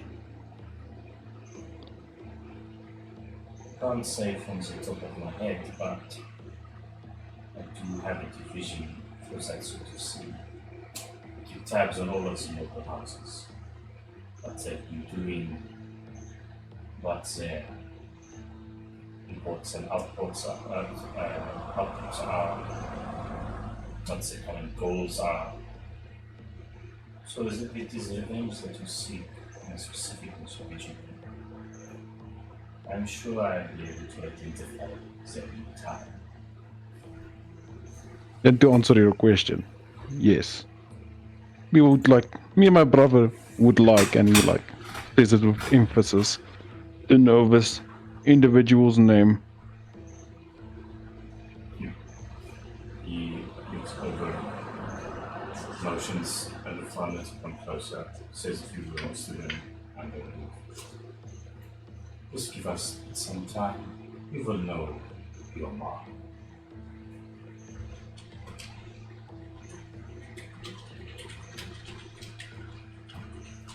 Sergei just gives like a nod in thanks for that. And his eyes sort of blazing with the fire of hatred and revenge. Just Another thing, please follow me. He walks over to sort of a And it looks like a container of some sort, so it's like a terminal and things close by it. And there's a bunch of like large, almost like JoJo tank-sized glass containers with the liquid inside them. And he looks over. He looks at the both of you, Alexander and Sergei. Now,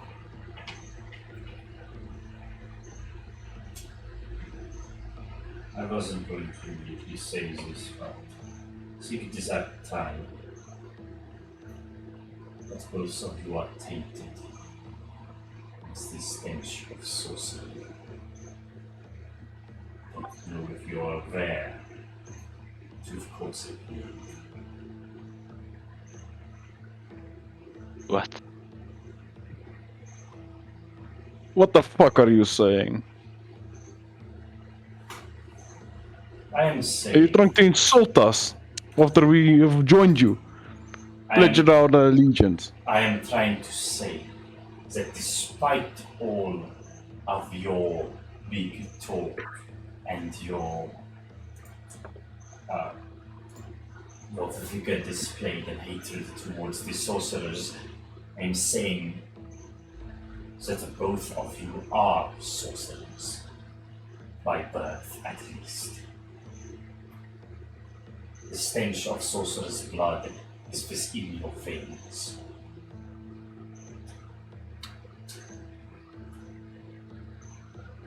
I think Sergei is like... He's trying to process this internally. Because he's been in denial because Alora did mention something like that, but Did you he's... think I wouldn't notice? That is why I was very reluctant to receive you. But if your sentiments are true, and you truly hate the sorcerers, will you have it in you to go after those who share blood with you? Hmm? Or will you fall in line with the rest of them? Because there's like a vat of liquid in front of us, or what? Yes. So, do we get the feeling that we need to like drink it or something, or? No. He just asks you, like, Oh yeah. what you have to say for yourselves. Hmm? All that I could remember from my childhood is wanting to kill one sorcerer. One fucking magic user. And that was my father. I would do anything to get rid of this taint. That is good to hear. Step into this container, please. What's with these guys and doing weird experiments with us? Okay, I step forward. I look at Sergei. Vox gestures to the clock, mate. He says, wait. What is it? You've been trying to convince me to give you compromises, not kill certain people that I hate. What is it this time? He just says, that might not be necessary. I could potentially help them remove it.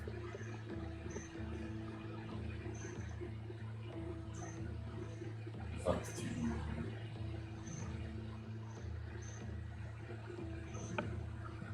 I think he just kind of unsheathes his naked, pale as vampire hand from his cloak. And he's just gonna, I don't know, walk over to whichever one of the barbarians are the closest. Make it the big angry Alexander. Yeah, sure. Alexander hates him the most, so this is gonna be interesting. He walks over to you, Alexander, and he's just gonna kind of just stretch out his hand towards you. I don't know if you comply with this, but He's But attempting this is to just your fucked up hand. my naked hand. Does it look like a normal hand? Does it look weird? Does it look fucked? It's fucked. Yeah, it's essentially the Doctor Strange hands. It's like just littered with scars everywhere, and it's like shaking.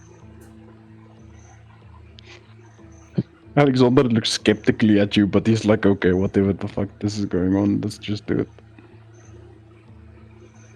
He just kind of search for whatever like organic piece of material is remaining on your body, and I assume you'll just go for your wrist. You still have one fleshy wrist. Oh, Wrist yeah, that's fight. true, but that's also boring, but okay. Okay, he goes for your forehead. He Simba! He slaps his hand on your shiny ass bald head, like, and like these black sparks just start flying out of his like hand. I kind of just tickle you a bit on the forehead, like, and it's like a gust of wind that just comes out of nowhere because it's more dramatic, and his cape blows away, like it vapors for no reason, and he's gonna cast Arcane Erosion on Alexander. Okay. Okay, let's save is that. It's a innate spellcasting ability save. Okay, so you can also elect to fail this, but this would be. What's the highest stat of int, wisdom, or charisma for you, Alexander? Would be charisma. I'll sorry, just you're- let it go. Okay. But You feel it's 13 for Christmas, but I'll Alexander, just let it go. Fox's hand on you. You feel it trying to steal something away that has been yours subconsciously for your whole life. And you feel those threads being tightened and thin. Do you resist? No.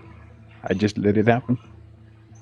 Alexander, your eyes glow with a greenish, bluish light for a moment. You all watch this. The veins in Alexander, which has on the flesh that he has left, glows from below his skin. This greenish, bluish color. The same color as like the crystal that is on his shoulder. And you watch from his legs up, begins to fade away to Vox's hand, and it's just being annihilated. And eventually, after this stops, Alexander, you fall to the ground, like to your knees, and you're going to take 2 points of exhaustion. Oh shit. Okay. Also, reduce your charisma by 2. Okay. Also, please remove your barbarian archetype. Okay. What the fuck? Just Alexander. Damn, bro.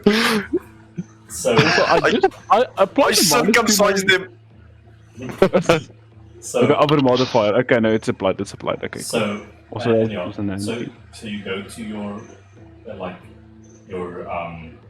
like where you edit the classes, go to barbarian, Yeah. and just make it nothing. Instead of wild magic, make it nothing.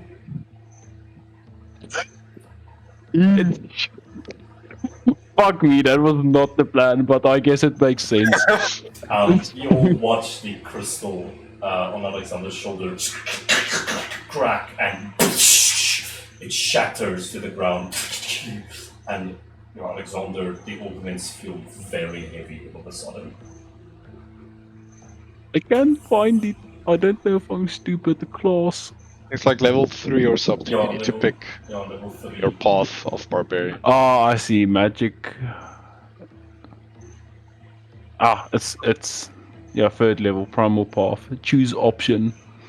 Okay, done. Okay.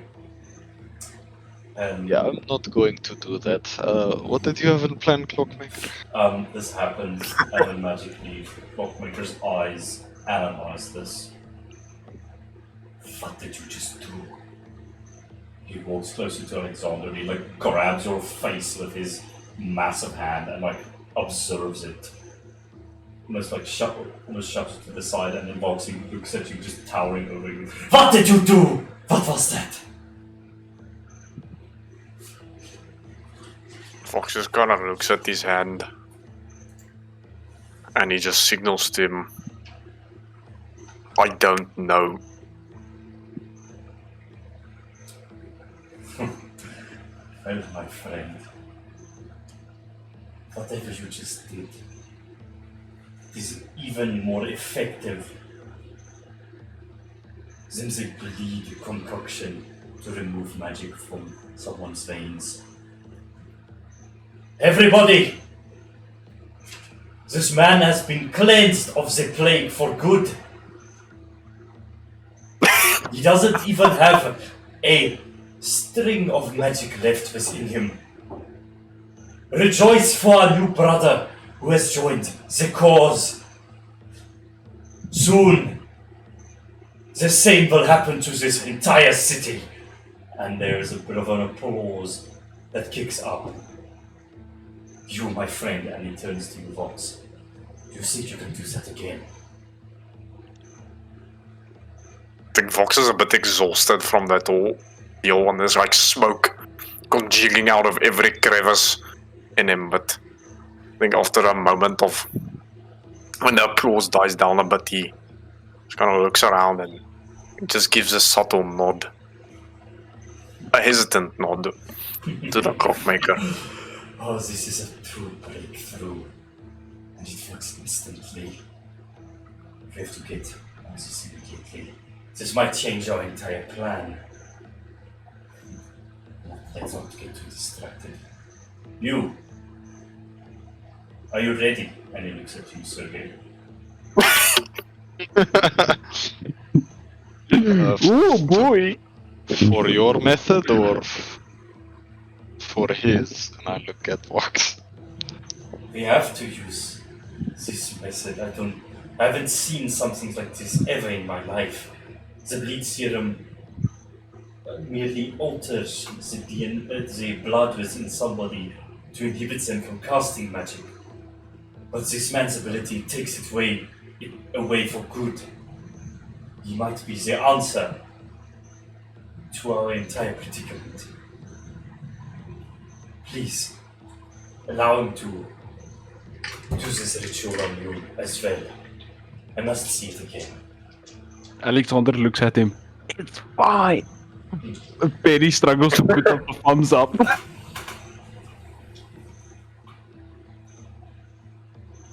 think, Sergey, for a moment, just thinks back again for why he's doing this, and then he'll step forward towards Fox. And I guess kneel down in front of him so that he can, touch his forehead and do his kinky stuff. Exorcise you. Okay. I think when you kneel down, Vox stretches out his hand to you, but he just briefly stops before it makes contact with your forehead. And he just kind of looks up a bit, as if he's in thought. And there's this aura of hesitation around him. Then he just looks at the clockmaker for a final time, feeling a bit discomforted by the ecstasy this man just felt from witnessing that. And then he'll just look at you one last time, Sergey, and just to see if you are still in it to win it. I think Sergey gives a nod and says, "Do it." Black sparks fly from everywhere around Fox's hand as his palm makes contact with your head. And yeah, I'll do it again. Okay. So Alexander, same as with Sergei, so same with as with Alexander. You will watch the veins in Sergei glow to greenish color from the legs up, siphons and fades into Fox's hand. Sergei, you feel you giving over the subconscious thing that has been with you this whole time. And all the magic sort of moved through your veins. And 2 points of exhaustion. And use your charisma score by 2.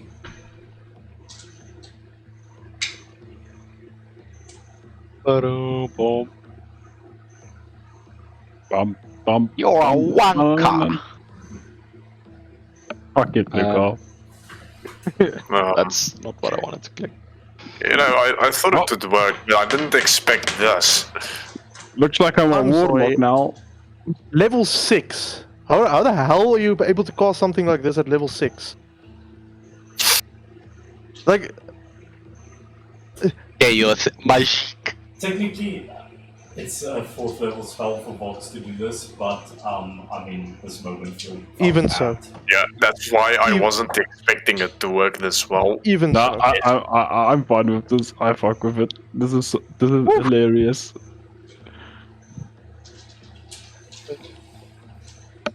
And with that, Shut up, robot boy, you're not there. so your ordnance feel very heavy, still functional.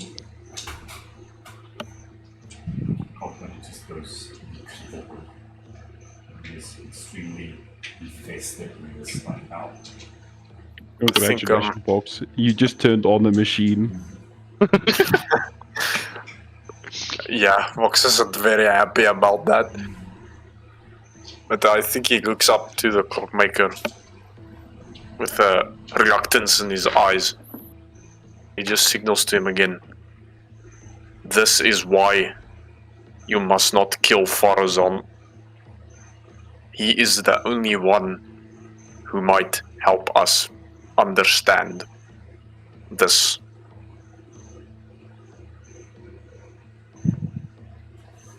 I do need some sort of noble visit to guide you with this power. You have the power to change the entire world. This is leave that noble behind. I am one of the smartest minds this city has ever seen. I help you unlock your potential. Let's study this power. You will bring it to everyone in this system. And thereafter, the world.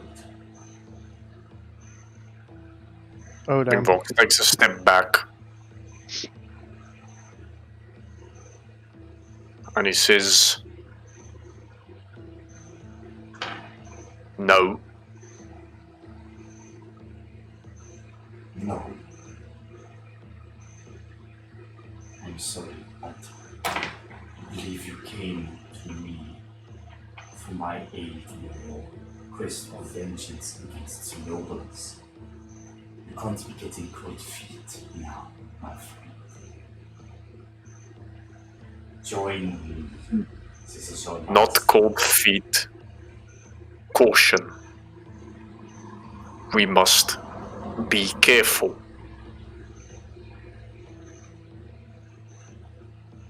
Being careful will only prolong our suffering. I already have a plan in motion. 2 weeks from now, we take over this city. And with your power, we can cleanse the entire city and the world of magic. Isn't that something that you want? It will bring peace, freedom. I don't want to say and prosperity. It will bring peace, freedom and equality to this world if no one has magic. If this world is purged of magic, don't you understand?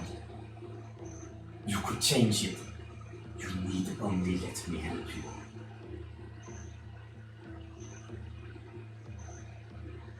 I know.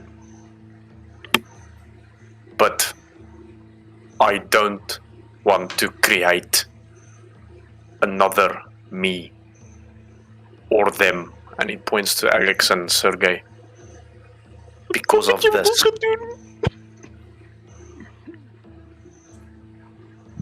That is why you must let me help you develop this power. When all magic is gone, there won't be another situation like yours or these two before me. Sorcery is the root of this evil.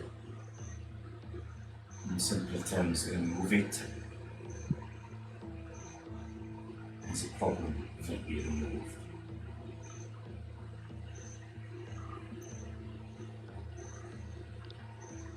He signals. Fine. But on my terms only. Persuasion or intimidation check.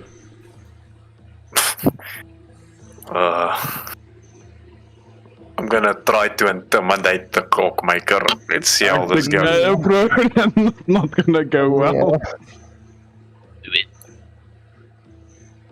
Oh shit. That's a 29. Whoa! What the fuck? The clockmaker is taken aback by your brashness. Fine. Just know that every moment he keeps this knowledge, this power away from me. This time that we could have spent analyzing it, developing its full potential. Keep that in mind.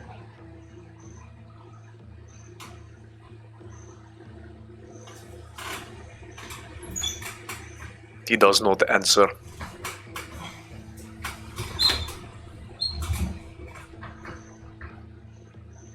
Alright then. I will be putting you three in charge of a. Sorry.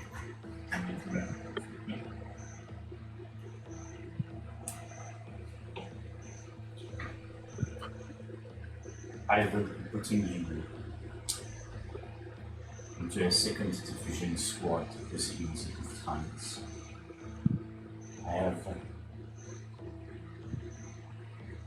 very important job for you. Come, the orate way. You will be guarding a certain individual and also the device that he will be overseeing. There are a bunch of their devices that we will bring to the city, but there is one that we will have in the Orient Pavilion. A certain man known as Raymond Steele is working with us.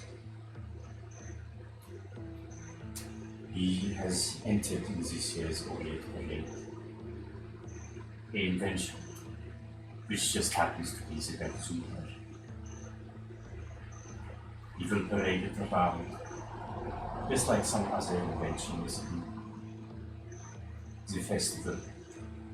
If when the time comes, you'll be able to detonate it in plain sight, rendering the sorcerers there useless. We will be guarding this man. We will be taking cover with this parade float. For when something goes wrong, then someone inevitably comes. So,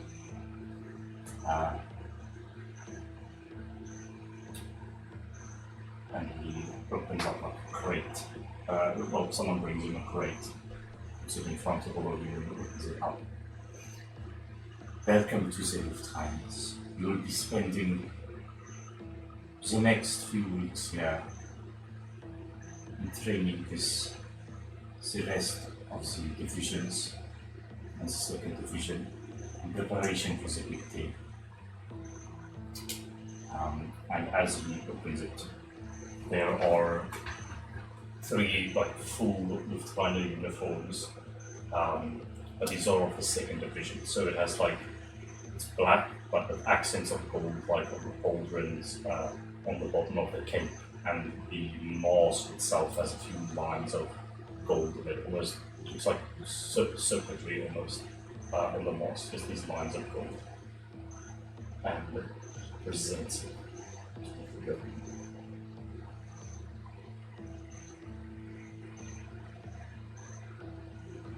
Get tiredly.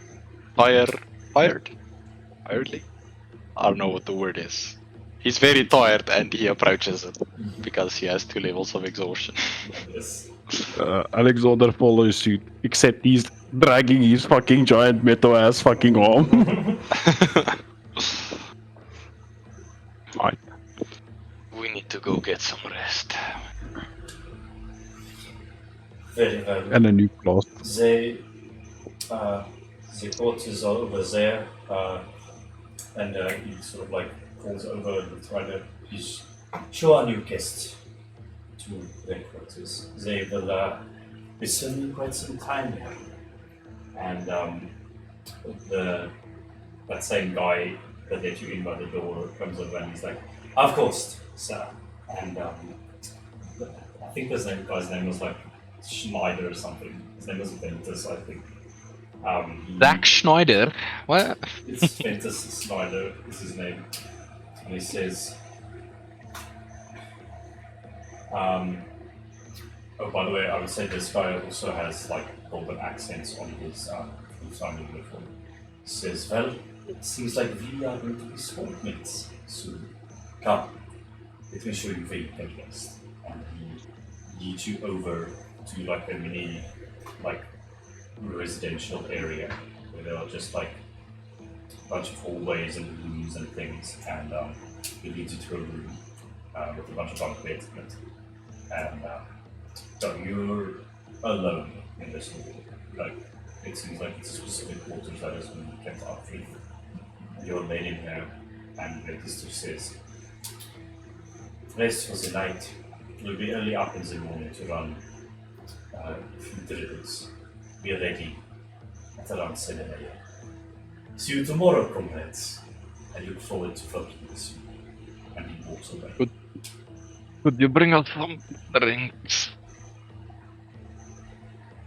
And he just falls flat on the The bed. housekeeping will be here shortly. Don't you worry. And he heads off. And you're all alone in this room with a little time at your position. You need to say to each other. Wow, fucking Alexander is just thinking, bro. He has fuck all to say. Did not know you could do that, Vox. Vox just shrugs his shoulders at him.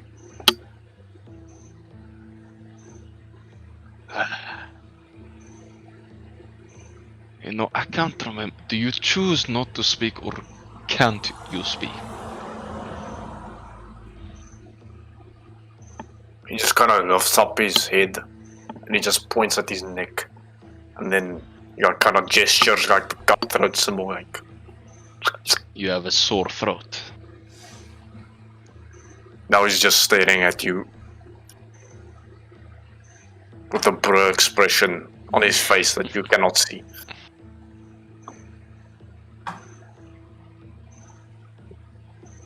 Anyway. Yeah, you actually just hear a cap pop.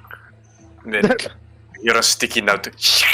Then as he writes onto a paper. Then he just says, it's just one word on the entire thing. Can't.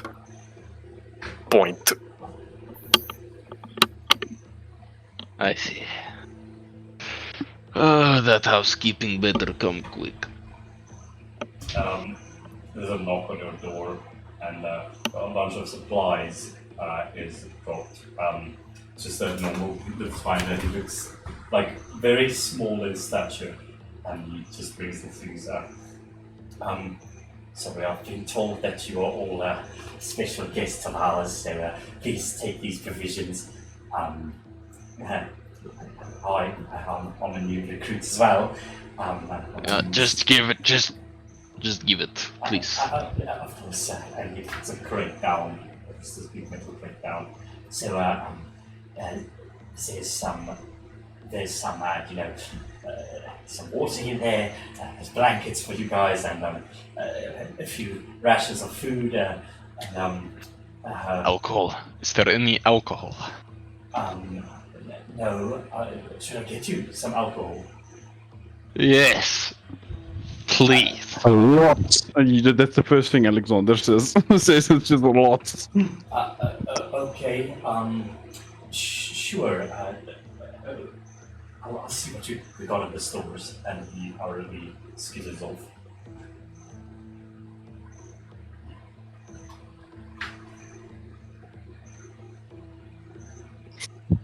You have seem my to money. have been very hesitant, Vox.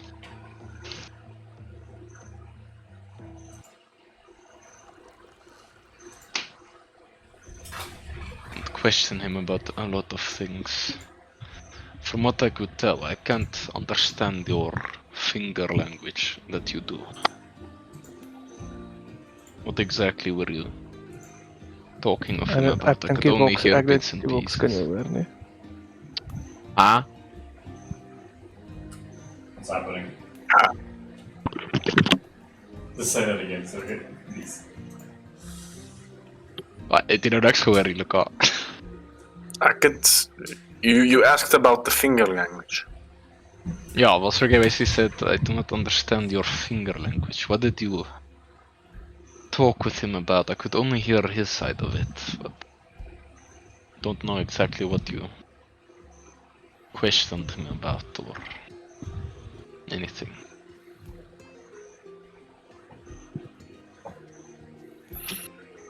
How the fuck am I gonna answer this? Is there a notebook in the room? Sure. Didn't you just write on something? You've got a million I don't have sticky any notes on you. sticky notes left. Okay. No, there's no. You know what? There's no notebook. There's a wall though, and you have a semi-dry cookie. Where's Sylvester? I left him at. Oh.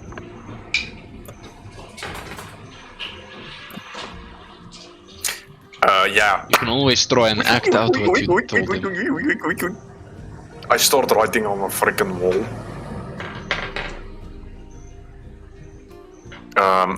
And it basically just says.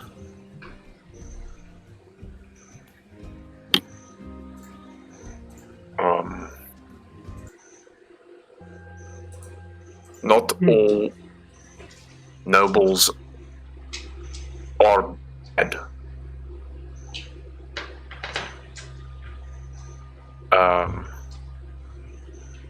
More specifically, as you know, Farazan and the Auric thought I was trying, and this part is starting to get dry because the Koki is dying. I was trying to redact it, and then he throws away the Koki in a bin, and then he takes out a red Koki, and he starts writing again. I was thinking that they could still be of use to us if the clockmaker doesn't kill them. Point.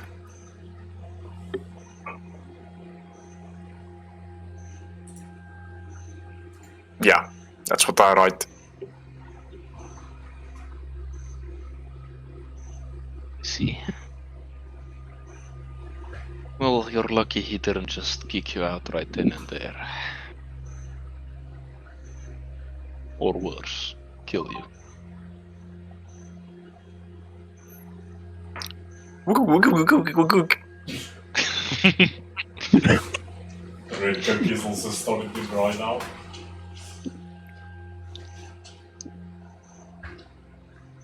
I'm sure you're also tired of innocents dying at this point. He wants to do a point, but the cookie doesn't work anymore. And then he just throws it away. Like on that line when he says innocents dying, like Sergei looks down at his hands and I think then he just goes to the I don't know, the crate of rations and provisions that the guy brought, and he'll take yes. So he'll take like a piece of cloth or fabric or something, make it wet with water, and then start wiping off the koki on the wall, just to make sure like nobody can see, come in and see what he has written on the wall. They were whiteboard marker cookies, so you do that pretty easily. Yeah. There's a And then, Yeah. sorry, no, just like,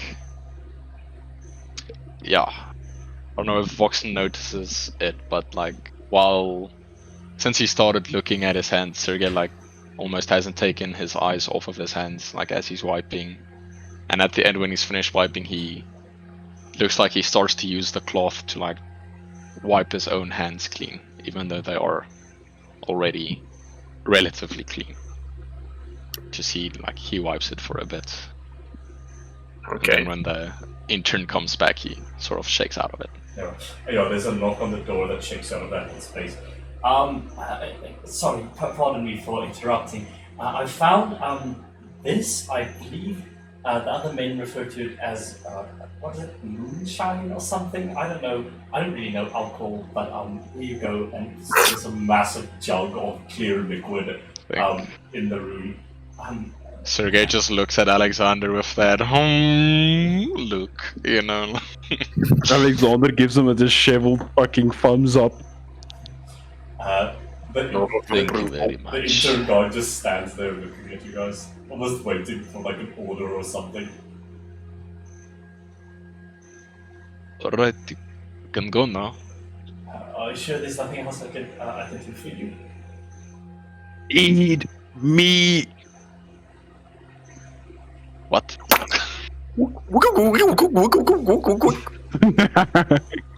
Notebook, please. Big one. Okay, of course. And he scurries off. With lines. Point. He's already out of the room, he doesn't see that. Yeah. Box is kinda looks like, bruh. That's funny. Wait, there's all the booze in glass bottles, I presume. It's this one large glass bottle. It has no label on it. Alexander tries to pick it up. And Don't hurt yourself, Alexander. You're weak now, remember? I look at him and I pull my cloak away. You see myself out of my gun. Try and pick it up. If you can, then I'll shut up. Alexander will make an attempt to unholster his pistol.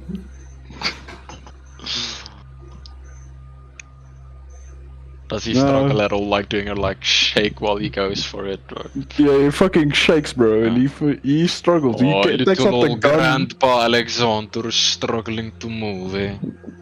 Fuck you, I will shoot you for that comment. Can I roll to hit? Okay, awesome. My eyes are just a little note, my eyes are transfixed on. I'm not 2 for a free. The gun malfunctions and becomes jammed. Fuck's sakes. I don't know how to fix this. Go back to bed, Grandpa. You don't want to overexert yourself. There's another knock by the door. Mr. Sorry, what is your name? I got the notebook for you. My name is Frederick, by the way. I'm sort of your assigned assistant. Here you go. As he's saying that, Vox just takes the book out of his hand and closes the door in his face. No, wait! No! Frederick! He opens the door again. He's still standing exactly where he was, just standing there. Alexander takes the piss. Gives it to him. Oh, you hold it out. To him.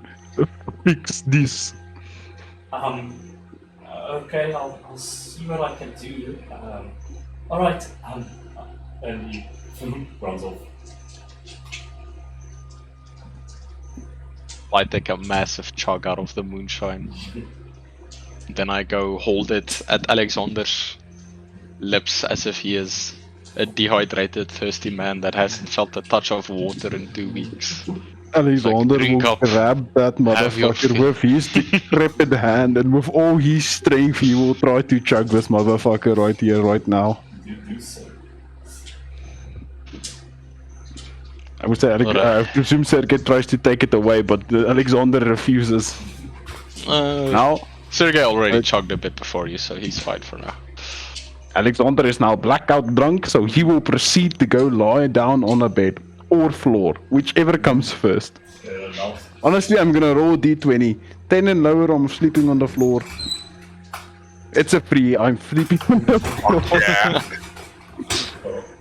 I think while all this cacophony is occurring on the other side of the room, Vox will just kind of sit on his bunker or bed or whatever, his quarters, with his 2 hands on his knees, and he'll just, with his back very straight, he'll just silently observe both of them in this state, and he'll just kind of, he'll just keep his eyes on them, more specifically in the area of Sergei's hands, seeing as what he did to his own hands was very strange to him. As you're watching Sergei, since he's he's pretty drunk, he took a hefty amount before Alexander chugged everything. He's just, Vox, look at this, and he just like starts climbing up the wall, and then upside down on the ceiling. He's like, look what I can do, Vox. I call this pull downs. It's a combination of push-ups and then he just falls to the ground. And Lands in front of you, dust We'll is never- kicked upwards. I think as he was crawling up the wall, I just moved myself even more backwards to the end of the bed, knowing what was about to occur. And then Sergei is also passed out. Vox, you sit in this room in silence for a few moments. Then there's metallic knock, tick, the door. I will head over and open it. You see Dentist Schneider there. Mr. Vox, just the man that I'm looking for. The master would like a word with you. You see that observation tower right over there? It's also his personal laboratory, but he looks to keep an eye on things. You can just head over there. He's awaiting you. His eye just flickers at him, and he turns around to look back at the 2 barbarians, which I assume both are unconscious at the moment. perhaps Fair. an accurate statement, but slightly offensive.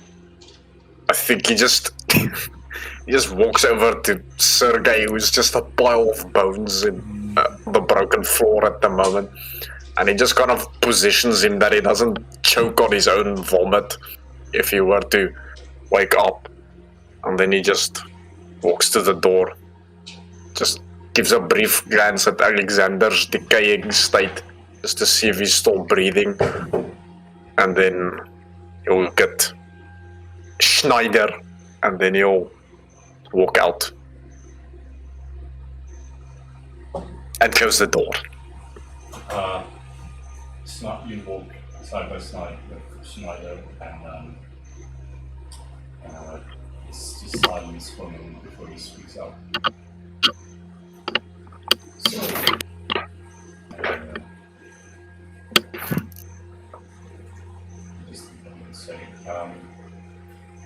so I guess I would just like to say thanks for your saving me from House Ettervane today again. I don't know how I would have gotten out of that dungeon without you. And I don't know, even there I had a feeling that we could meet again. But it's good to be cool heads and arms now. I think Vox just like briefly glances over at him, but doesn't seem very receptive of his convo at the moment. Just keep walking. Oh, come on, spare me an ear, please. Don't you speak? He just drags his head from side to side. That is unfortunate. Idle conversation. It's good to pass the time. You should try it sometimes.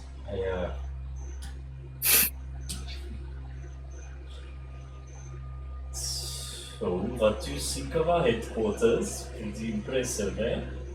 We are going to... Why does he sound like a fucking preppy, like it's like college like This is like the medieval version of an elevator scene. Yeah. It's just walking. You come to like an elevation, you just see all of the mechanica and the machines working and the people working.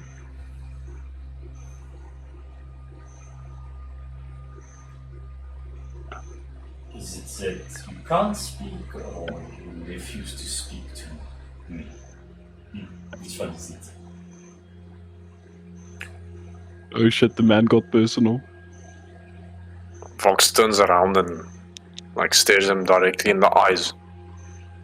And he's gonna attempt to do thieves' cant to this guy. See what happens.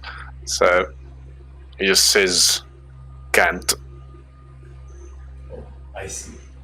This one's the thieves' cant. Just know one thing. You might have wowed our leader. You still haven't escaped my suspicion entirely. You know how hard I had to work to be second division? You know how many tasks I had to do, people I had to put down, and yet you all show up here. On your first day, you are elevated to the third highest rank within our organization. You have yet to prove yourself to me and to the Lufthansa. So I'll be keeping my eye on you in 2002. I don't truly trust your motivation yet. Vox responds, "You will know when House Valborn is burnt to the ground with everyone in it."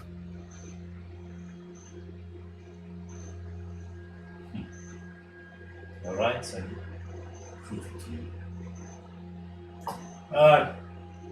The door right in front of us, as soon as it's here, you can just head into it. It's the entrance to the clockbreaker's laboratory. Put the lock in there, and he walks away. Vox kind of stares him off a bit as he walks away. Then he turns his head to the door. I think he just proceeds inward. You open the door, and it is a massive space with a bunch of tables and desks everywhere. Everything is extremely neat.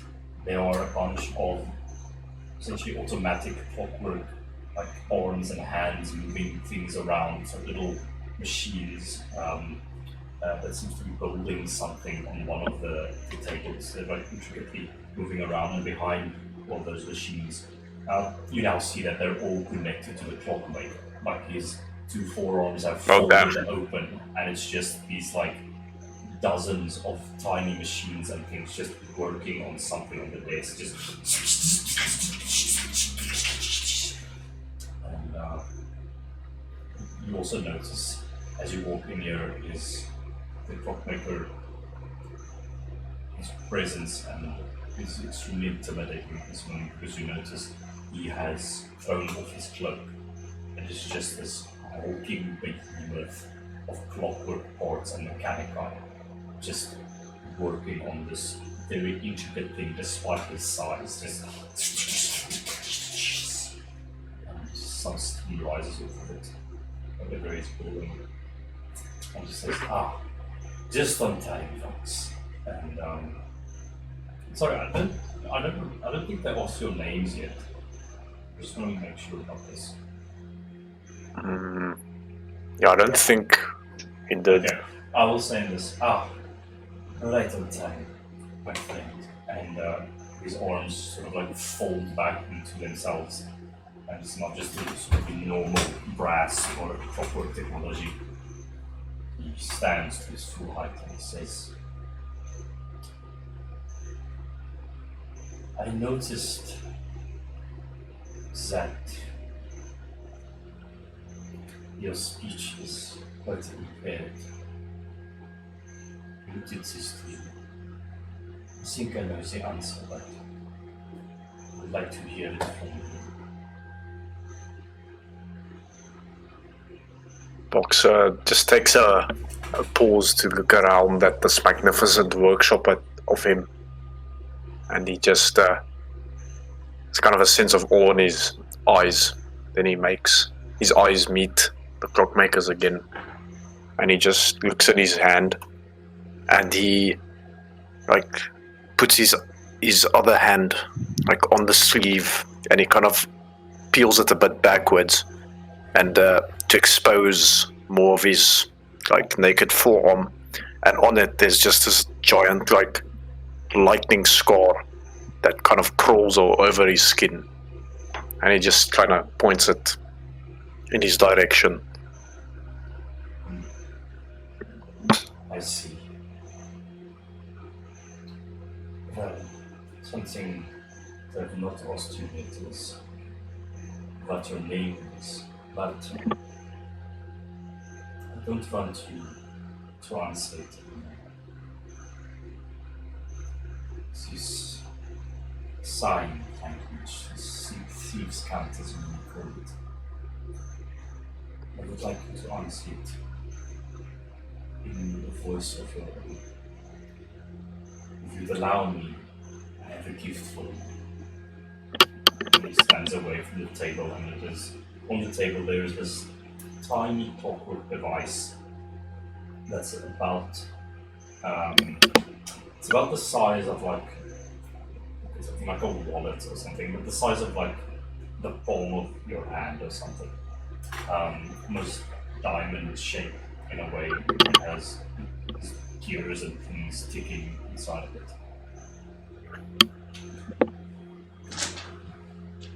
Fox is kind of taken aback by that statement.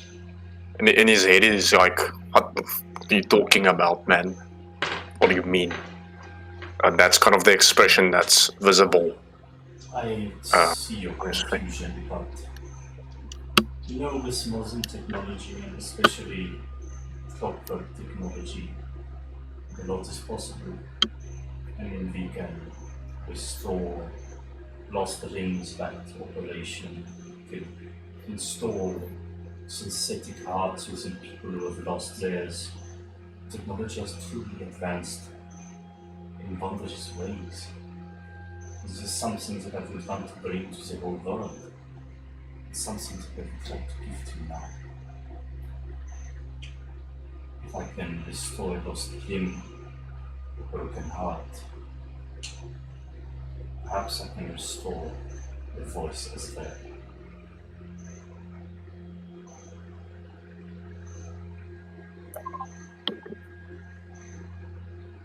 I think Vox is gonna briefly glances past him at the machine. Then he looks at him. And there's clearly a sense of hesitation in his body language, but also at the same time, there's undeniable underlying excitement also to it, because I think this is the first time in how many years that he might be able to speak. And yeah, I think he's just taken aback by this. He's kind of in a feeling of disbelief, and he just silently stares back at the clockmaker. If you are ready, you can lie down on this operating table here, and there is a clear operating table in the center.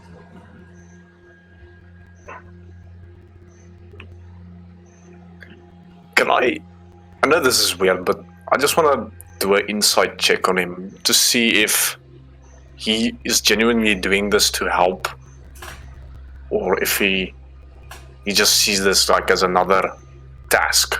Is this an act of empathy, essentially? Make an insight check for me.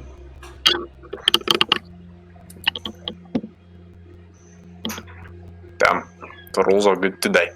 21. Give me just 1 second.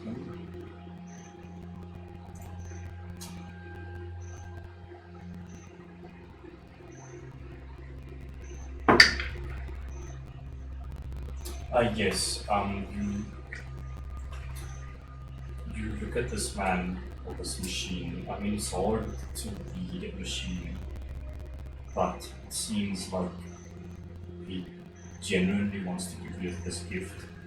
What you have shown him today, the abilities that you have, it has truly sparked a sense of a renewed passion for his work, and has put a lot of new options and possibilities on the table for him. So it seems like he wants to reward you for essentially showing him your power. Okay. I think following his statement about giving the voice back, sorry, my cat is meowing in the background. He kind of just gestures to him in thieves' cant. So you speak from experience. And he kind of just looks at all his mechanical augmentations as if he's implying that he was also a victim of abuse, essentially, in that regard. You see right through me, my friend. After what the nobles did to me, I was barely alive. I lost everything. Even now, only about 10% of me remains organic. And to replace it all, lest I lose my life.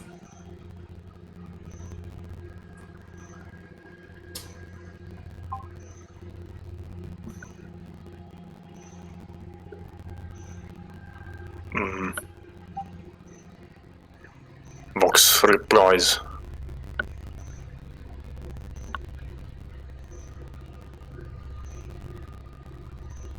"How much do you know about Shiloh Mackinac?"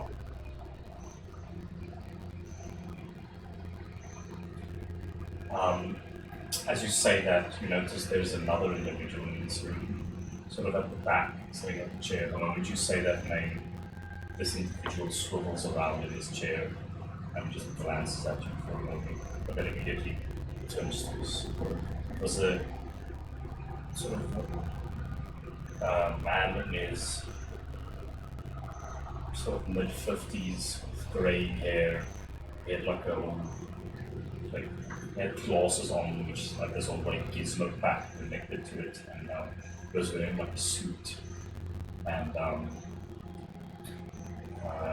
he has like a mustache and a little well-kept beard. This man just glances at you for a moment, and he turns back, and then Clockmaker. His eyes narrow, but they don't really narrow because it's a robot. He just, Yeah.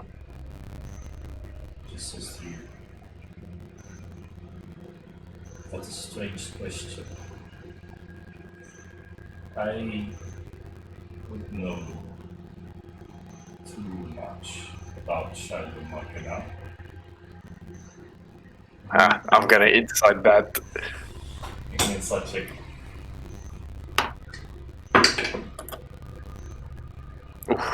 Yo. Okay, that's a 26. He's lying. Oh shit.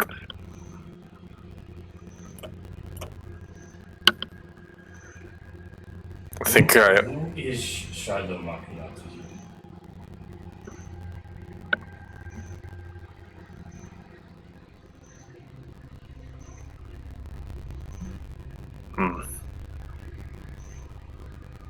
he just says, he replies, I don't know much,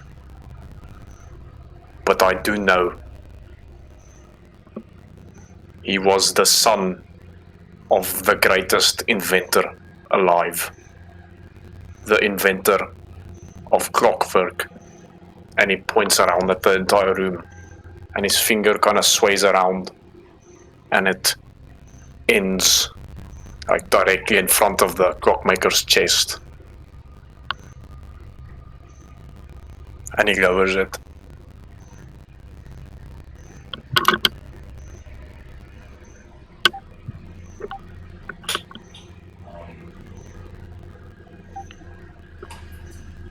He remains silent for a few seconds. He just goes. That's what I heard. But isn't Shiloh Makina dead? I remember an incident at a guild where his invention went haywire and the place to shit, destroying him in the process.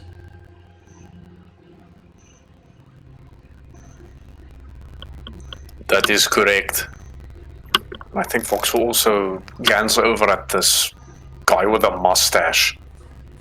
He's gonna kind of look at him, seeing if he reacts to any of that. Make an insight check for me.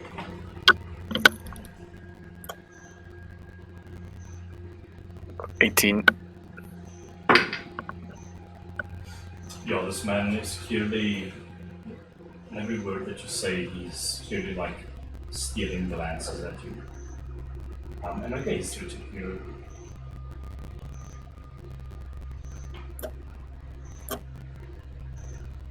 Holy shit, what are my rolls, bro? That's a nat 20.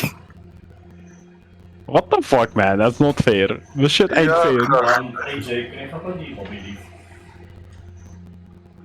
Oh, fuck happened. Ja, ek dink jy moet hom move. Ek dink jy is hier nie. Maybe that's it. Kyk, hy op jy kyk hom, ek bedoel, nie verhoor, I guess. You look at this man, Vox. Actually, the broers leave what you know goes with. You bitch. Bye.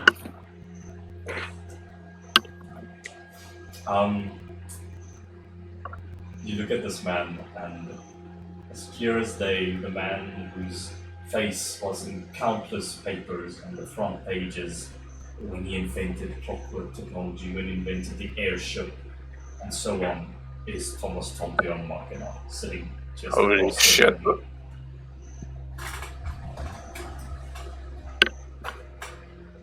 Fox's eye widens like a pirang.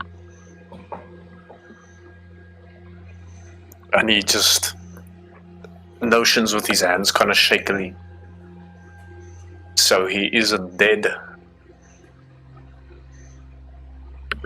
And he looks at Thomas, Thomas, kind of implying that he knows who Thomas is. Thomas looks away. No, he's not dead. The Luftreines saw use in his talents and his frustration with the nobility. They staged a little attack on House Atterbury. That is what burned the laboratory. Miseries. And in that smoke, Thomas escaped and has joined us down here ever since.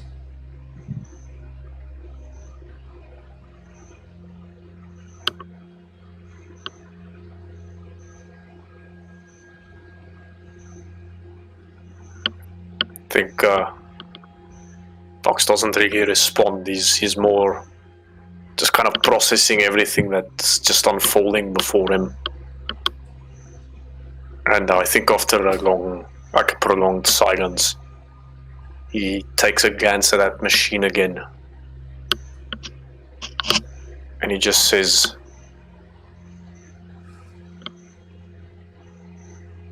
"I'll do it." To the machine.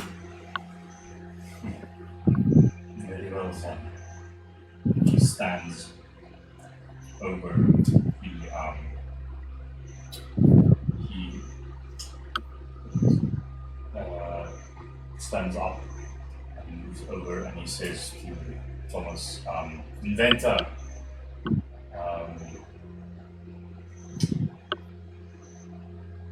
start preparations.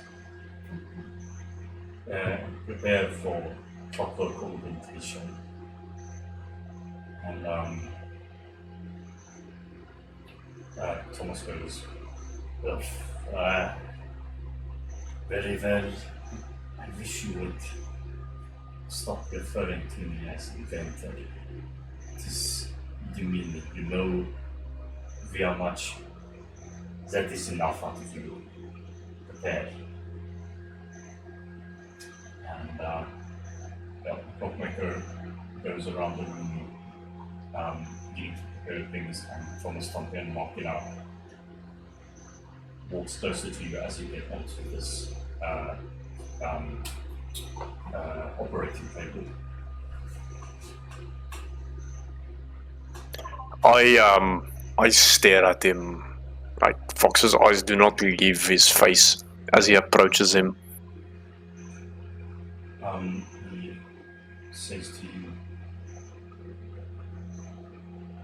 I'm sorry, but I could not help but notice that you referred to Shiloh Makina. How is that possible? My son is dead.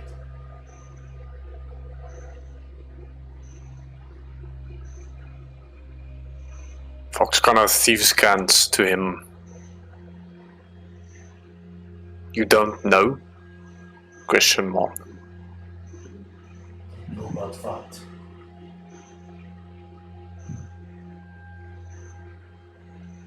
He just says, he very brashly says this in thieves can. Your son walks among us.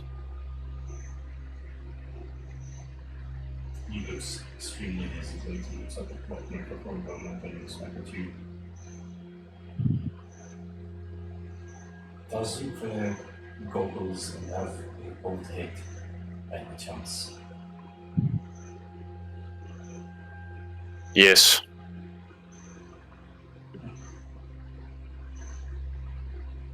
So, it worked. It did it. Well, too bad it was for Nord.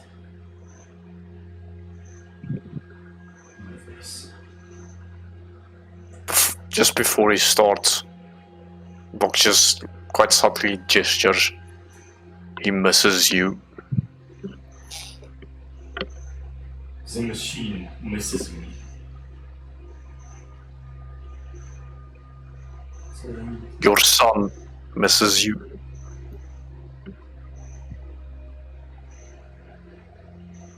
I'm sorry, but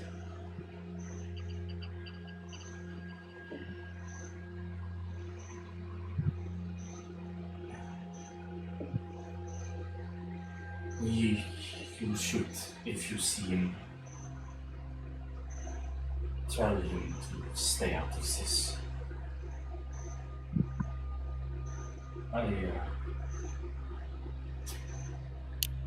A lot of things have come to light since I've come to this place. And I built him in ways that he would be able to live a life detached from the pain and sufferings that the Atoes have brought upon us. That's one reason. The other is I wanted to make him a weapon against the nobility, but at this point, this whole thing is out of control.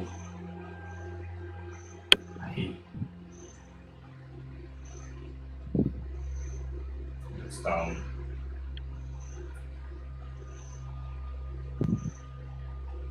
Let's just get this over with.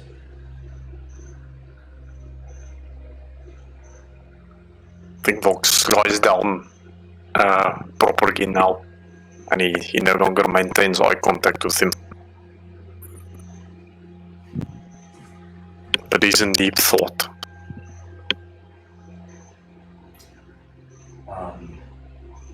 Man,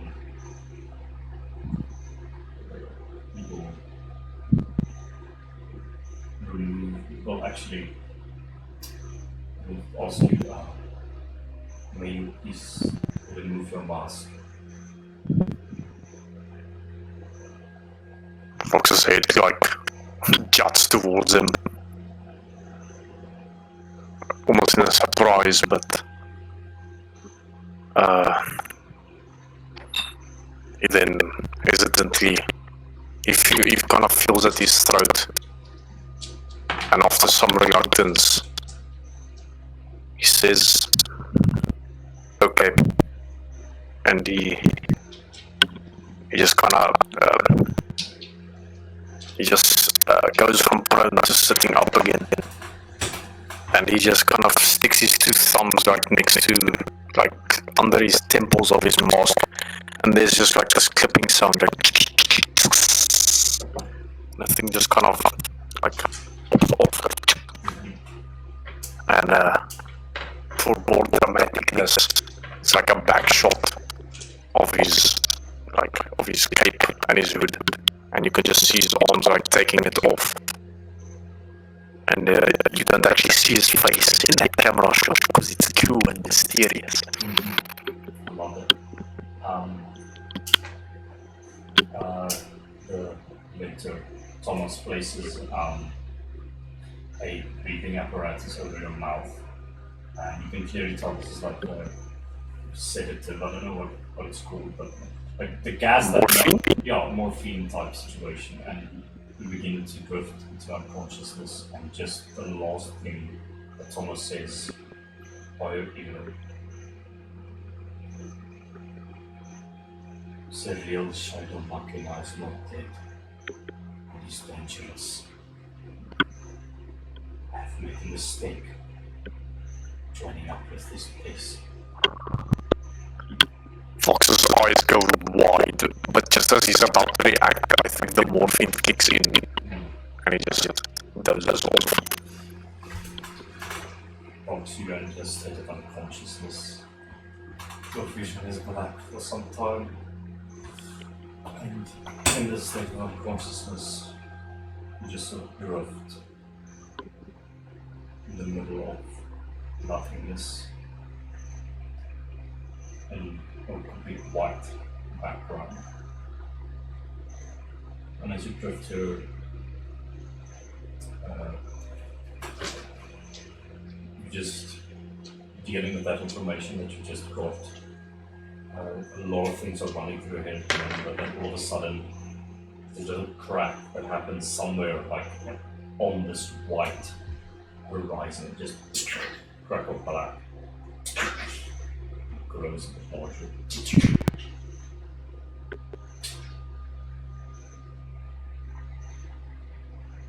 And you feel almost this pull towards this crack. And cracks are bigger. I stretch my hand towards it. So you do that. There was vision of a memory of you pulling the magic out of Sergei and Alexander. After that, immediately, vision cuts. You see you on the other side of this crack. You see a world made out of pure black crystal. Not like a spherical earth, but rather an endless asteroid field for the lack of better terms of these massive black crystals that drift in the space. Everything is grayscale. You see on some of these little asteroids, you see buildings, towns, roads, everything in grayscale. You see these silhouettes walking between them. And then it's turned towards you. They reach for you. And in a language that you don't understand but that you comprehend, they say, "Bring us with you. Help us. Take us to the other side. We can't bear this much longer."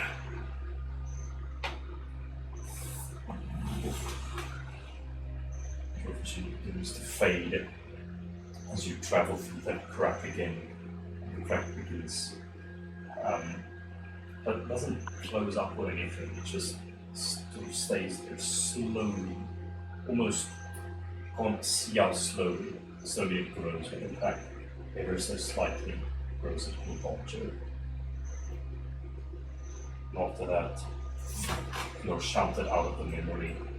Your vision goes white, and as it clarifies, you know that you're looking into the bulb of the light that's suspended above the operating room. You see the clockmaker's silhouette and the silhouette of Thomas Duncan and Mark Pinar standing left and right of you. You come to consciousness. I kind of jolt out of that position, and I just steady on a sitting position, and I'm kind of gasping for air a bit. And after that sequence, and I just look frantically around. You notice the sound of dropping, and to your arm, and there's a drop in your arm. Not a drop, but it's not going in, it's going out. You see a blood bag next to you. It's filling up with your tar-like black blood. Just drop. And the clockmaker and Thomas stand back as you come to consciousness.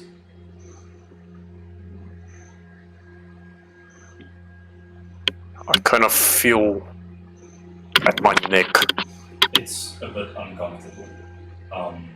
Essentially, like where your Adam's apple would be, that whole area, like trachea with the sound, what was these called? Stemband, whatever.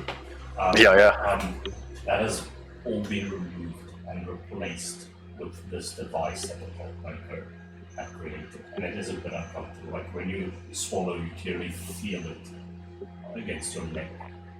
But like you would imagine, But now it's a bother, but later on, it's sort of like when you have braces, like later on you don't even notice them anymore. But for now, it's very predominant that this thing is lodged in your neck.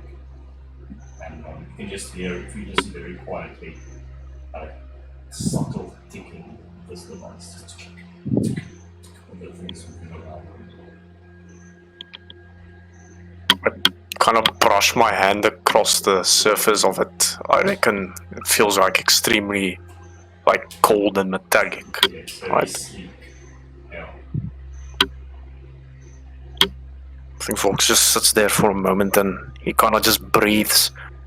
And I don't know if anything changes like with his breathing, with the air traveling through like the thing, but yeah, It's up to you. nah. I must say it's just normal. It sounds normal, but you can really like feel the air circulate like through the machine, kind of in a sense. And he just stared at the clockmaker for a while. And then I think 10 seconds pass. And he, for the first time in at least 7 years, he tries to remember how to utter out a single vowel from his mouth. That entire like movement has kind of become foreign to him since he's never used it before. The clockmaker just says, But he's going to attempt. take it easy. Now, this, your new voice. Please tell me your name.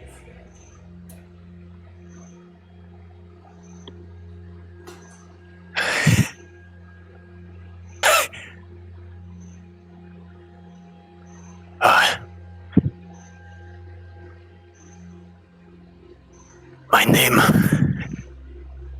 And he kind of grabs at his throat as those sounds just come out. And he's just like stunned for a moment, hearing his own voice ring through his head. My voice. It's back.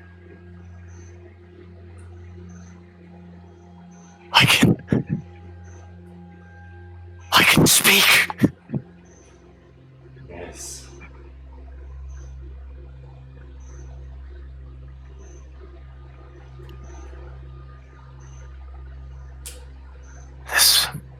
This feels like a dream. I assure you it is not. Now you see, this is what we are all trying to achieve here. This, the betterment of people's lives such as yourselves, through the use of technology. It's a dream I have had since I was a little child. But there are obstacles, there are people that stand as way. That is the mission. That is why we need you. Now please, tell me your name.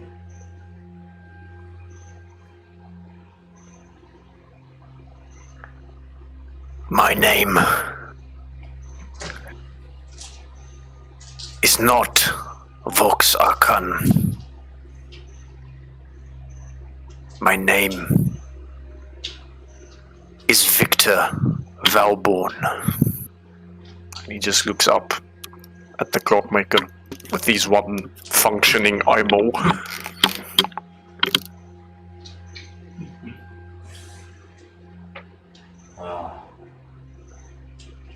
It's good to hear you say that. And it is more solace for me that even someone of this noble descent, such as yourself, can see the truth of this world. I've come back. I think we will sort of cut from there and bring the rest of the people in. Awesome. So this is the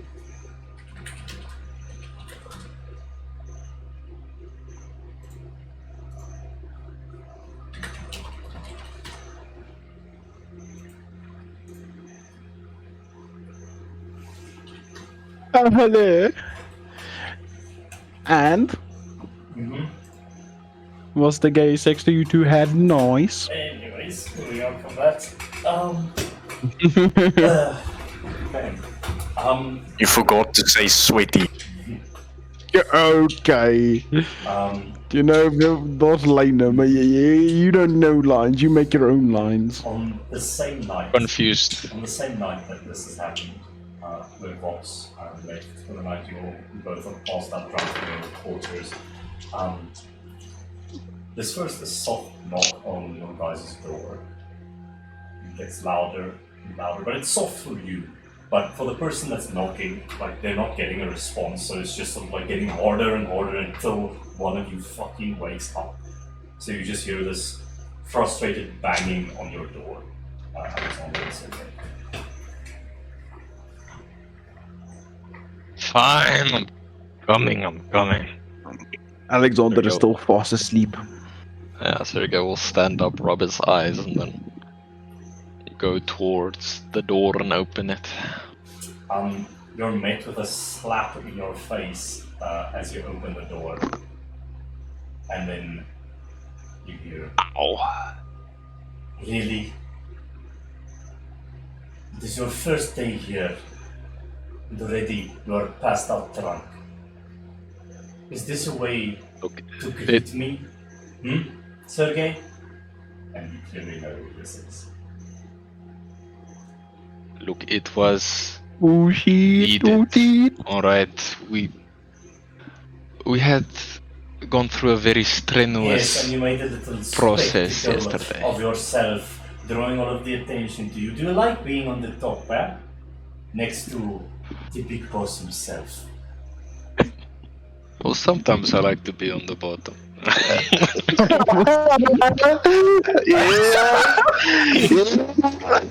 Ek het gewag vir daai ene. Fucking stupid. Well, Uh, at least in my time, you were never on the top, eh? And she would I didn't know that Yo. you were here. Thought you would have been somewhere with the Crimson Dawn. Well, I don't know if you've noticed, but the Crimson Dawn is in cahoots with the Lufthansa, and we are all, sorry, I didn't quite German there. We are all gearing up for the big move, you know. So, the whole Crimson Dawn, they are here, let's go. Oh, Yeah. I thought they would have been at their own headquarters or something. Just I'm just following what the brass told me, okay? Just tell me where not to go so that I can stay clear of them, please. Otherwise, I might murder some of them. Don't worry. They are on the other side of the headquarters. You don't have to. Are you saying? Never mind. So, you're part of the Lufthansa now, eh? It would seem so, da. Their goals obviously align with me and my brothers, and So you're still on that the moment whole that- thing. The murdering of the nobles. I'm assuming. yes, I am still on that whole thing. It's not something I can easily forget. It's not something that you have to forget, okay? I mean, yes, it's good to have the goals, but we've talked about this before. It is consuming your life, and now you've come to this fucked up place.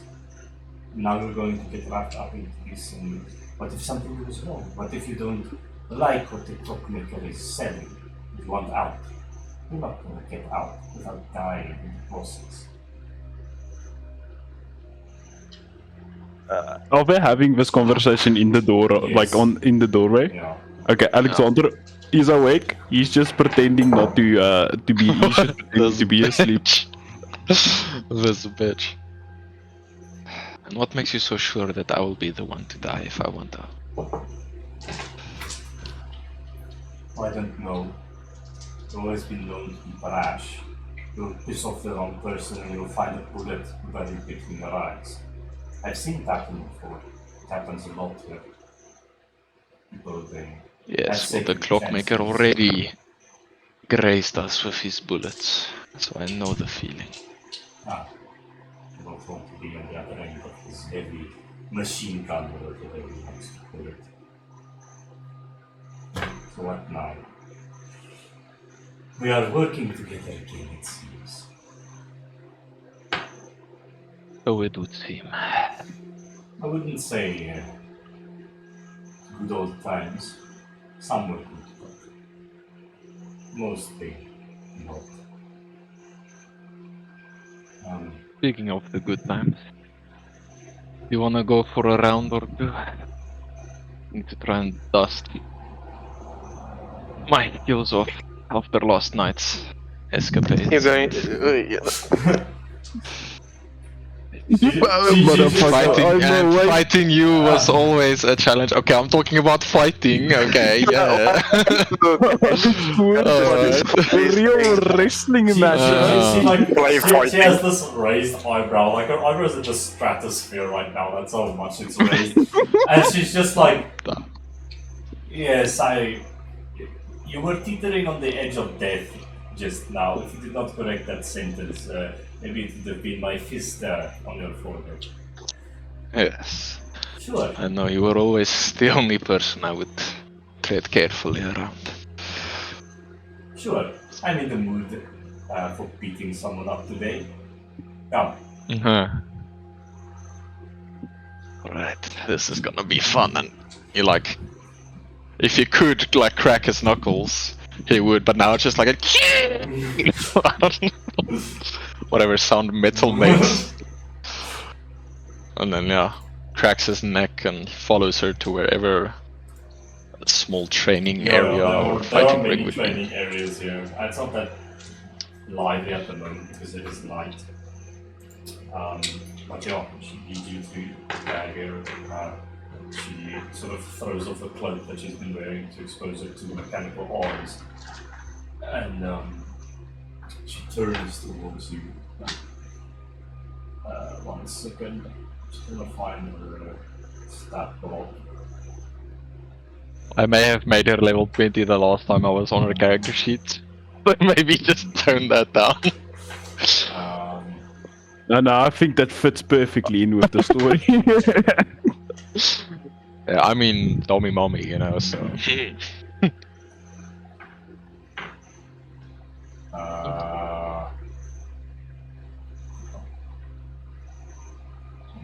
Just send you a link. Oh, maybe it wasn't.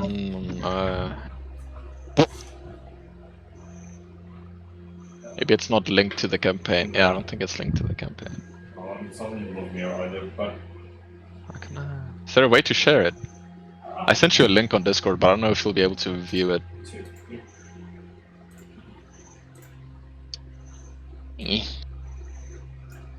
Also, we don't have to do a full-on fight. Okay, we can just narrate it. But yeah, she's gonna whoop your ass basically because you're drunk and tired. But I think at some point she does like notice, like Sergei does get like a bit more aggressive, you know, the rage. So I would say she stands there. She like gets into a battle stance. She says, "Alright then, let's do this." She just stands there, basically going into like this almost martial arts stance. Yeah. Sergei definitely rushes towards her. And you run towards her. Are you taking out your maul or you're just punching? No, he's going with his claws. Okay. He'll rage and use his claws and then try and swipe at her with those. You go in to swipe with her claws, she falls on her back, you almost trip forward, she puts her feet on your chest and catapults you behind her and you just fall into like a bunch of like rifles and supplies, just and she just like springs up from the ground, That was sloppy. I thought I taught you better. I'm still waking up. Alright, And cracks his neck again and stands up and says, "Just forgot how slippery you were." And then he'll go for a second charge. This time we'll try and swipe lower to try and prevent her from dropping down. okay, you go to swipe lower, you rush in, and she does one of those, she sees that you're going lower, so your face is closer to the ground, so she does a horizontal kick, essentially. She just brings her body up, makes her body horizontal, and just fucking kicks your jaw in, was breaking your neck, and you just go flying backwards. She does a push off and springs up from that and just stands there in her martial arts pose. She says, I haven't moved from this location since you started. Come on, give me something to work with here, Sergei. Your fighting style has become more and more unrefined now, time apart. Sergei will adjust his jaw, and then he'll take out his maw, and then he'll also switch to his tail for more defense. Okay. And I think he will run towards her and then try and feint an attack where it looks like he's gonna go and attack with the maw, but then he wants to strike with his tail towards her. Let's make a check here.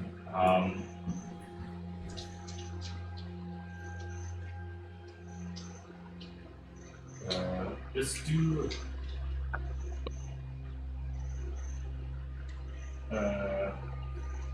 Let's do athletics versus her acrobatics. So she has +10 to this. She has +11, but yes. +11. Okay, I don't see a stat sheet. But yeah, okay, she rolled. Yeah. I have a 25. She rolled a 31. She rolled about 20, so you go to feint with the maw and go in with the tail, but you, with your reckless attacks, you just leave the right half of you completely open. She dodges and she just sucker punches you through the face, and you spin horizontally in the air for a few times, and you just fall prone onto the ground. Now you're at least thinking with your head a little bit, but you're going to need a bit more than that. I think, Sergei is getting frustrated at this point. But I think this will just continue for a little while, where he keeps charging at her and she just keeps knocking him down. And I think, are you using your anger as a weapon to try and overpower her, essentially, after? Yeah, I think the more frustrated he gets, the more he'll just start going into a bit of a blind rage. Not completely, but yeah, I think maybe at some point he accidentally, miraculously lands a hit on her, but it's, okay. I don't know, it was a bit more damage than he intended to I'll do. tell you this. So, she continues with this. You get more angrier. Your hits get more intense. She dodges them, parries you, kicks you back, and just as this is going on, she just says to you, I know that your anger has always been a bad habit, but I've never seen something like this, Sergei. You've lost control, and I think in that moment, what you do in that moment, this is the 12th time she's beat you. Are you asking me what I do, or are you gonna tell? No, I'm asking you what you do. So she just taken over you, Sergei. You cannot hope to win battles with this blind anger. Yes, it might work on scrubby street urchins or below average people in the fighting ring. But in real danger, you are the one that is in trouble. Yeah, I think as she's saying this, it was right after she's knocked him away again. So he stood up and he's charging towards her again. And as he's running, he sort of does like, how do I say, it's like a diagonal spin with his maw, and he leaps into the air when his back is towards her, and then he comes smashing down with the maul.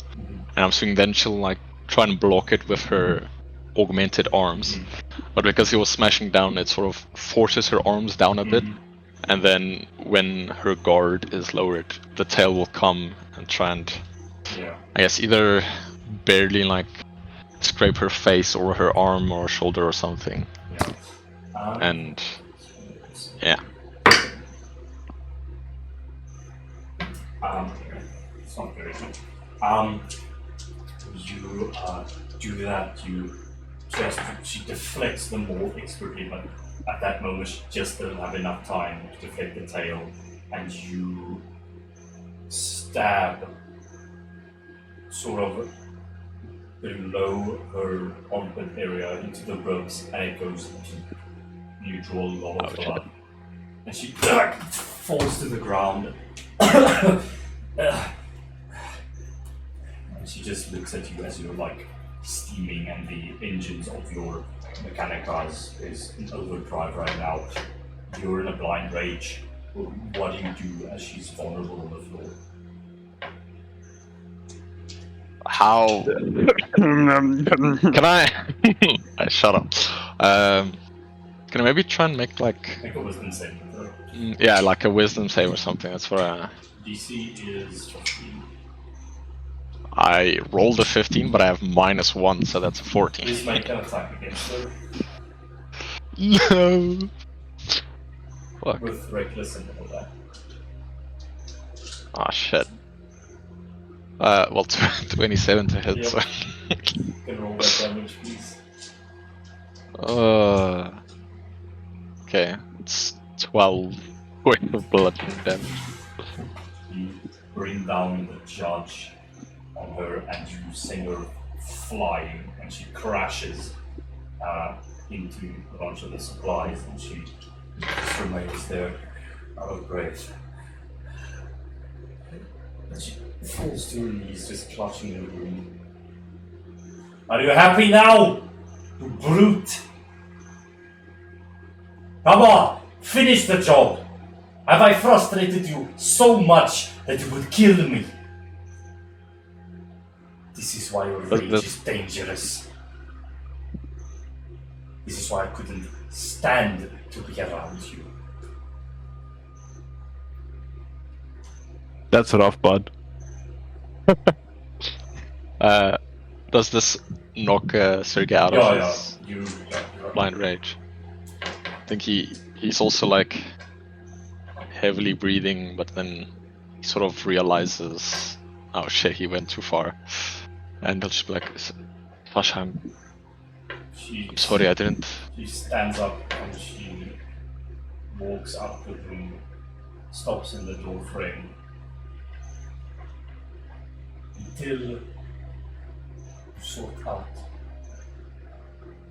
whatever this anger in you is. Don't speak to me. Only the weak give in to your emotions like you have. There will be a liability to this whole mission unless you can figure this out. And I promise you, Sergei,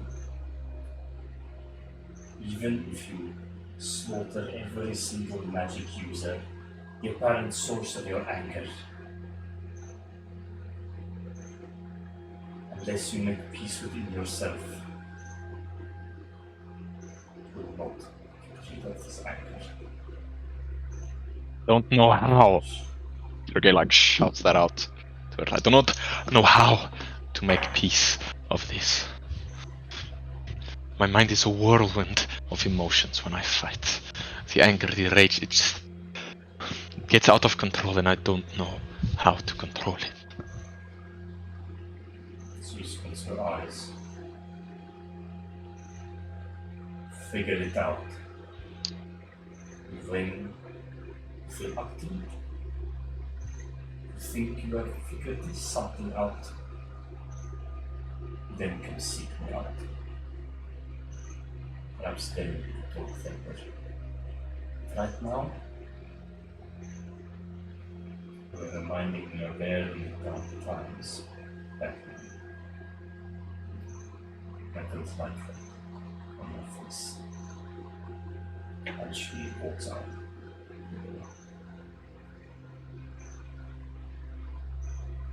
Sergei like slumps to his knees and his head's down. And he looks at the blood on the floor of her blood that he spilled. And There's a bunch of droplets of this blood on your hands as well. yeah, and Sergei, he's just sitting there looking at his hands for a long while. I think until someone, maybe like a cleaning person or someone, just comes by and distracts, like breaks his attention from it by making a noise or something. But till then, he's just like fixated on his hands, and his eyes are like almost tearing up as he's looking at them.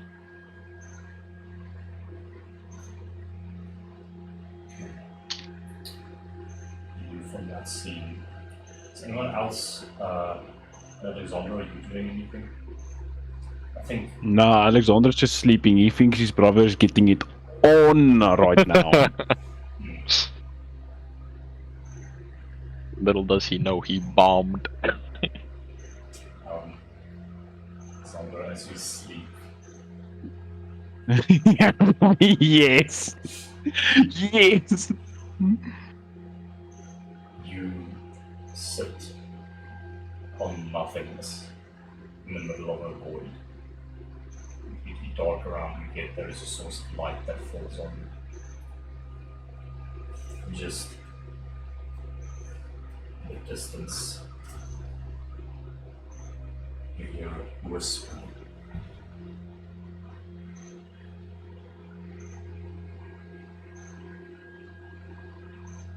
What now, O brave fighter? Something has been stolen from you. Something that you have used to fight, to revel in bloodshed.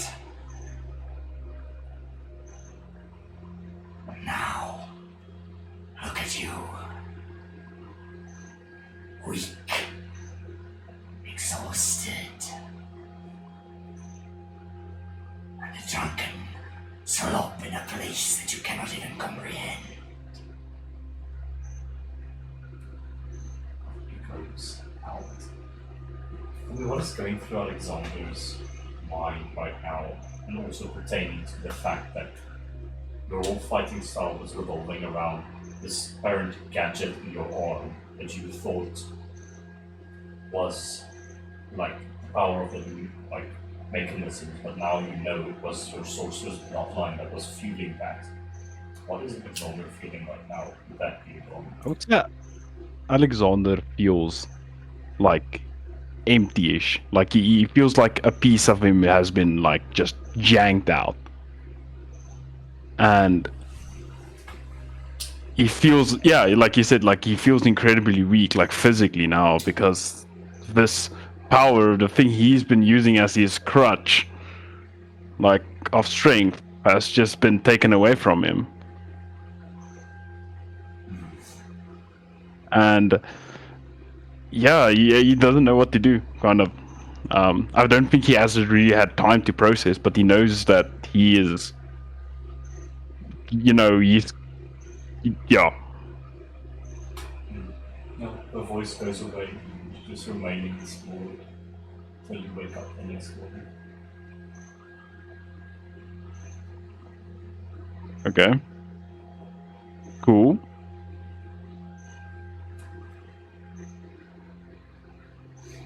Is that it? I don't know. You want to do anything in this dream state of yours?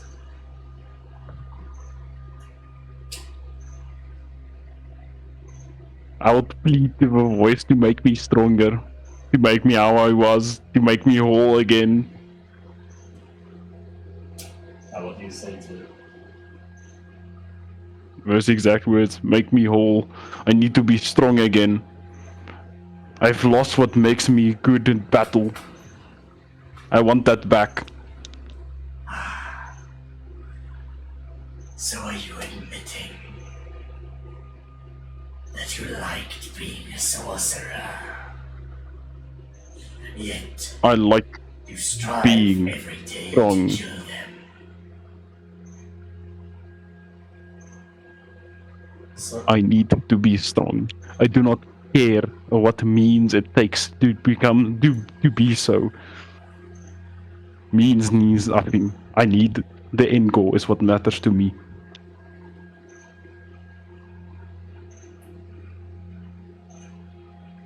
I don't think you even comprehend what it is that you are saying or asking. Never before have I met someone as weak-willed as you are. You lean Oh yeah. Okay. on a power, and the moment it is taken away, you are reduced to nothing, to a bleeding mess. But the state is not without merit.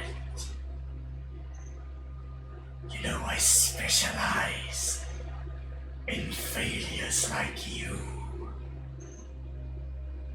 Damn. Yeesh, bro, what the fuck?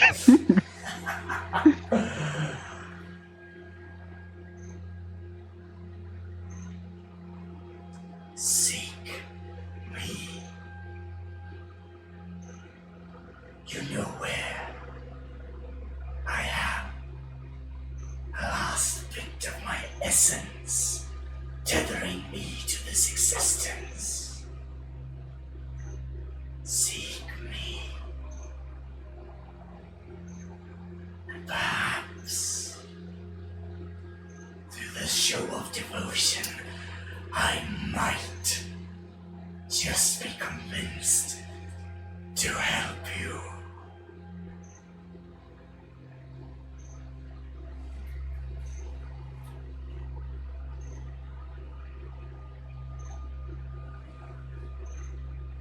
Alexander says nothing.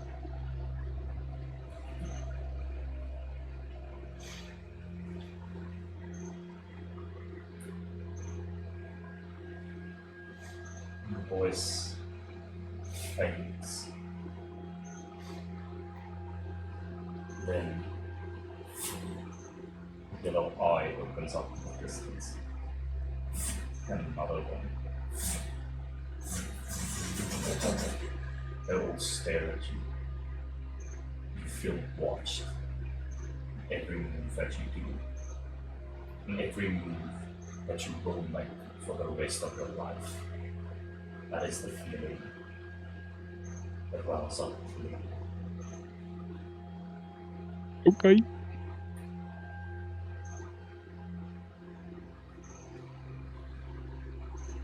Then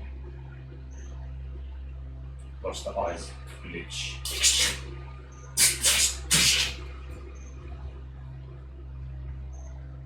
And you hear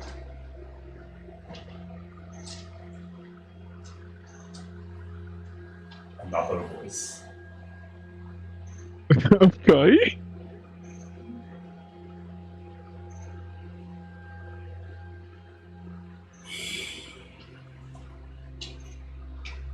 Is my secret to keep.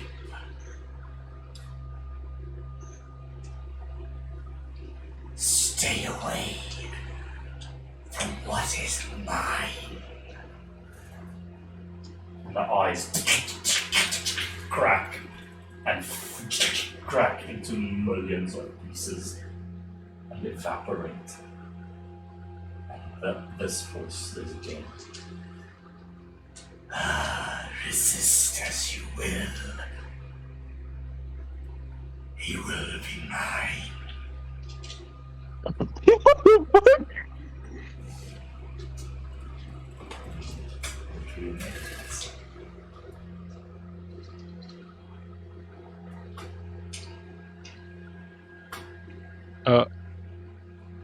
Alexander will attempt to sleep again. You can't forget this rope. You will attempt, but the attempt would be the word attempt is key there. I don't think you'll be able to sleep.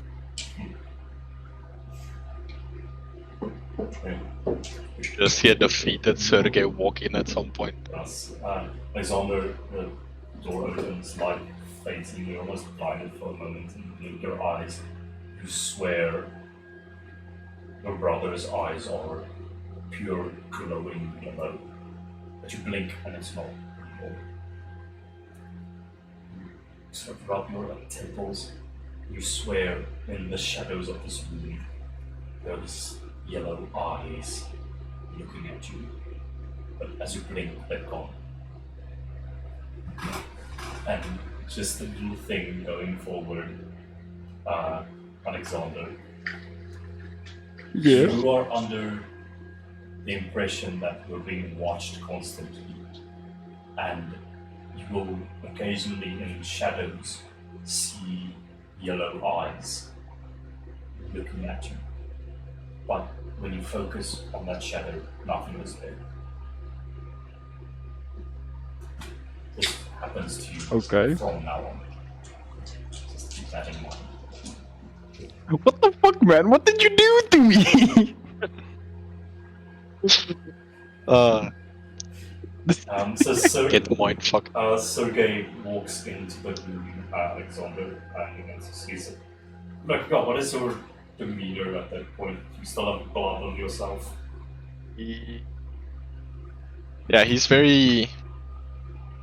like his head is looking down, and maybe in the faint light shining from behind him, you'll maybe be able to see that his cheeks under his eyes are maybe a bit wet, and yeah, he's almost walking as if he's in thought, and he is walking towards the same piece of cloth that he used to wipe his hands earlier, and he picks it up and goes sit on his bed or wherever, then just wipes his hands and his face. What the fuck and happened to everything. you? And how hard did you guys go? Too hard. Says, Alexander gets like a grin on his face because he thinks what we all think he meant by that.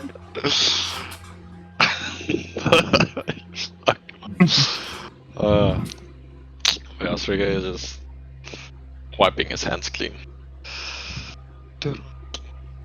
And I For think a long if you look at Alexander, you would see like as he was looking at you, just his eye just twitches to something in the corner, but there's nothing there.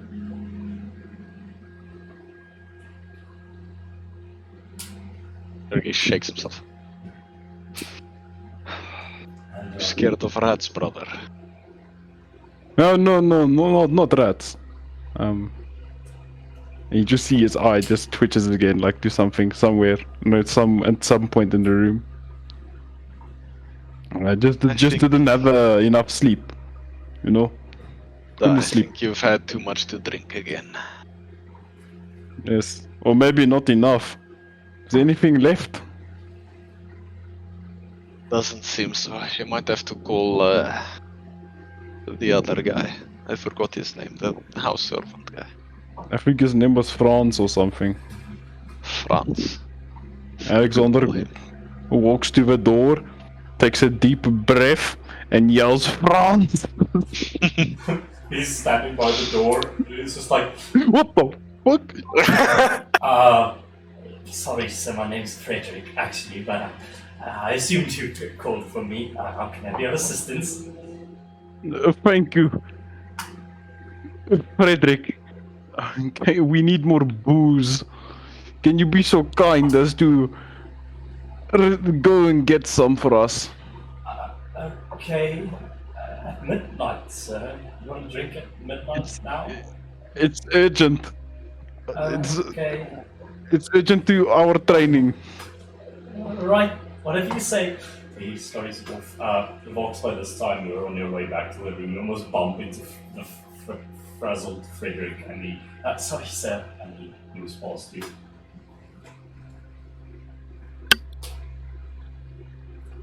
Vox dismisses him.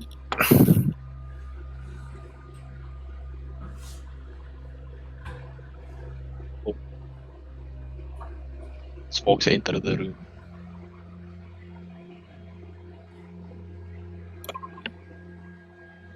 Keegan, do you wanna take it from here, or do I need to? You can go for it.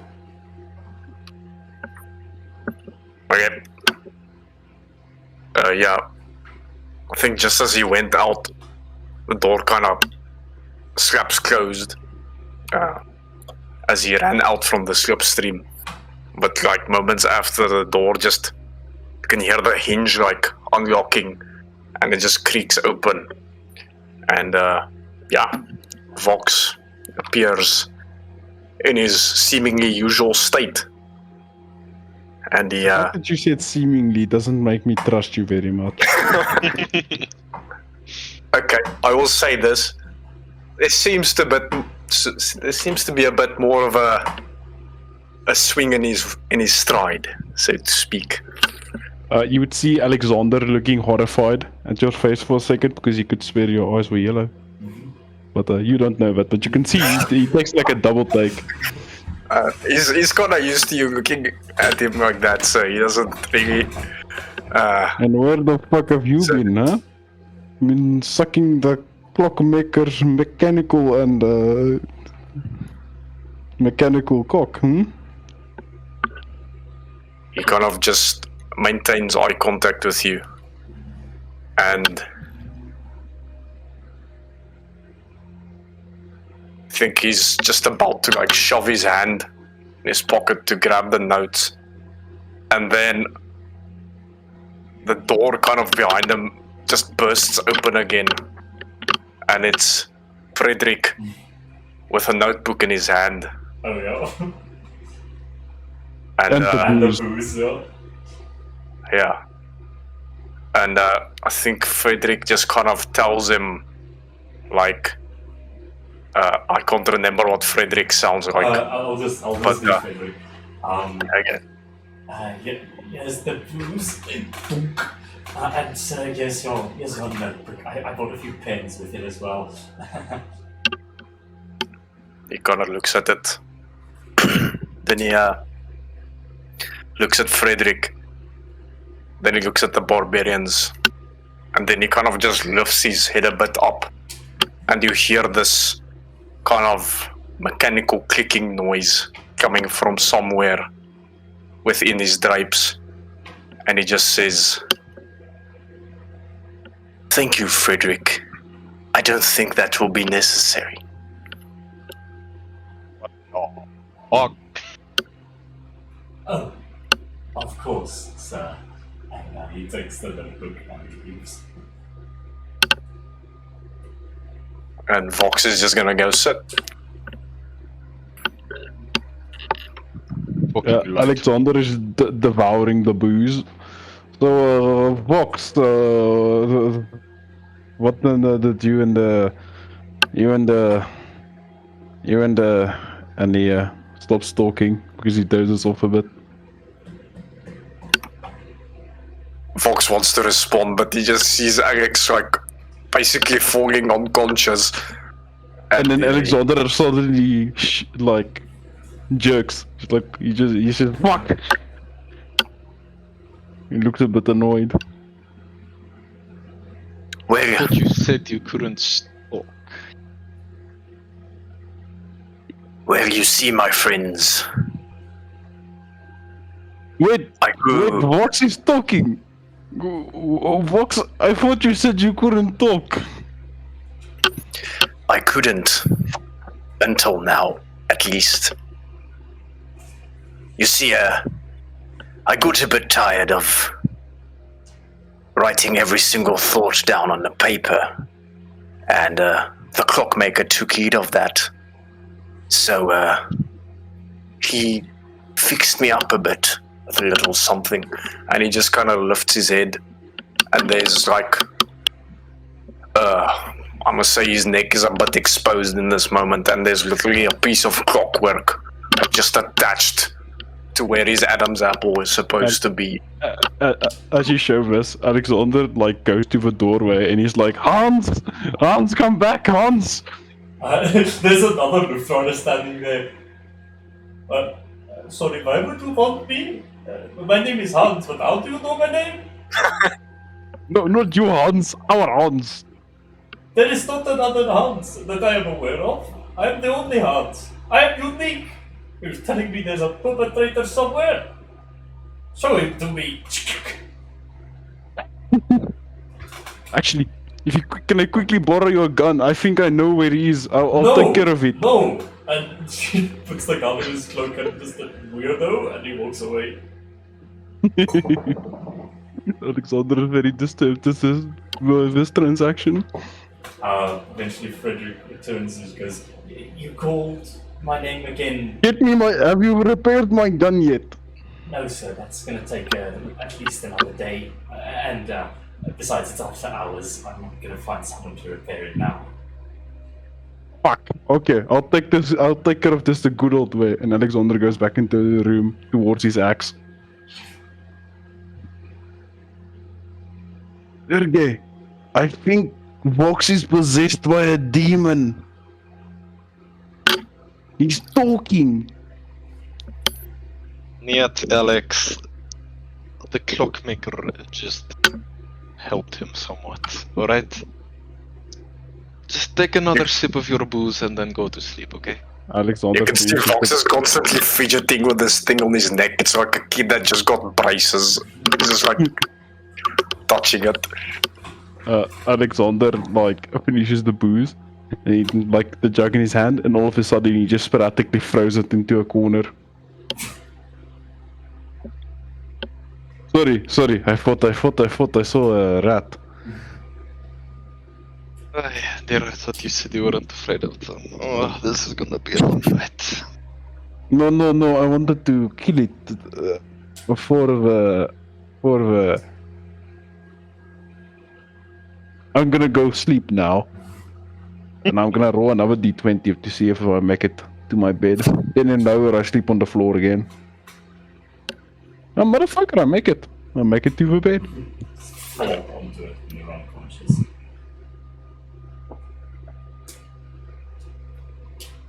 Okay. I guess this makes it so that we don't have to hear that irritating voice of your lizard anymore whenever you have a thought. Yes, I must say, the feeling is mutual. Oh fuck, okay. Fuck you.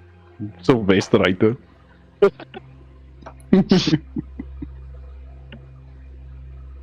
I guess I'm happy for you. You got something up. But I think I have to be honest, it feels a bit like a dream, in some sense. He just kind of feels it. Don't tell me you're gonna talk the entire time now that you have a voice. So you like rubs his nose, like the bridge of his nose, like between his eyes, just... Well, I've got 7 years to catch up on. That is good news. That is very, very good news. I think Sergey just goes to his bed, still wiping his hands with the cloth. Just, yeah, lies down.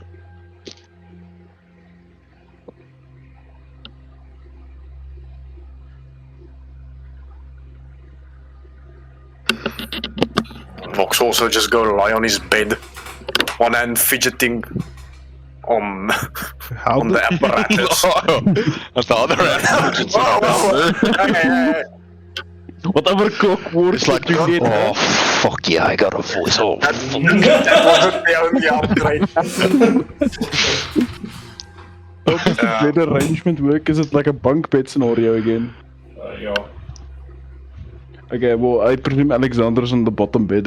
Sergey, it just, somewhere in the, you just feel Alexander, like, fucking eating, like, his head against your, like, bottom of your bunk bed. Then, like, pen fucking straight, waking up from his sleep. Go to fucking sleep, Alexander. I was sleeping. I don't know what you're talking about. What voices? Your voices. What your voice is voicing? Okay, I'm going to go to sleep again. God, he needs to get off of alcohol.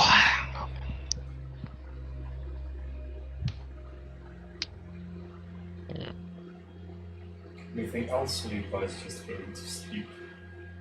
Well, Alexander's gonna try to sleep, but I think he's gonna fail so miserably. Okay. I'm not gonna have 3 points of exhaustion tomorrow. We'll see. Maybe. Okay. I'm gonna What do you think? I don't like that statement. I'm gonna read the first 10 pages of The Will of Beer.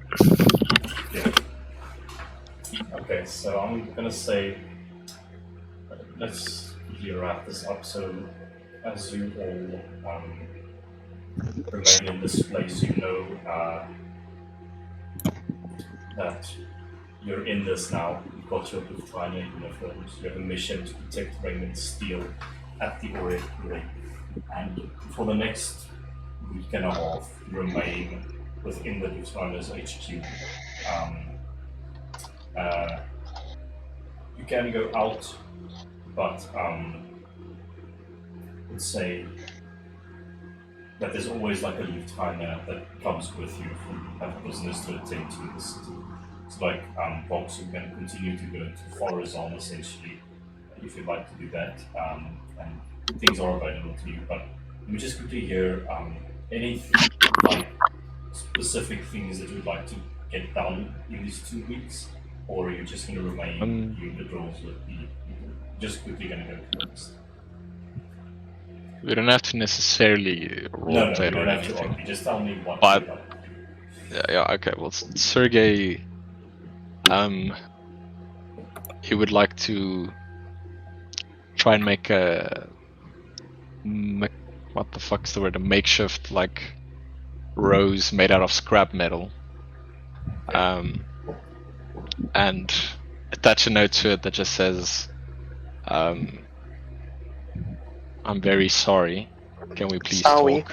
Sour. Sorry, ooh. Sour. And then he'll try and go place it in Sasha's room if he knows where that is, when she's not there, or maybe just in front of it, knock on the door and then run the fuck away.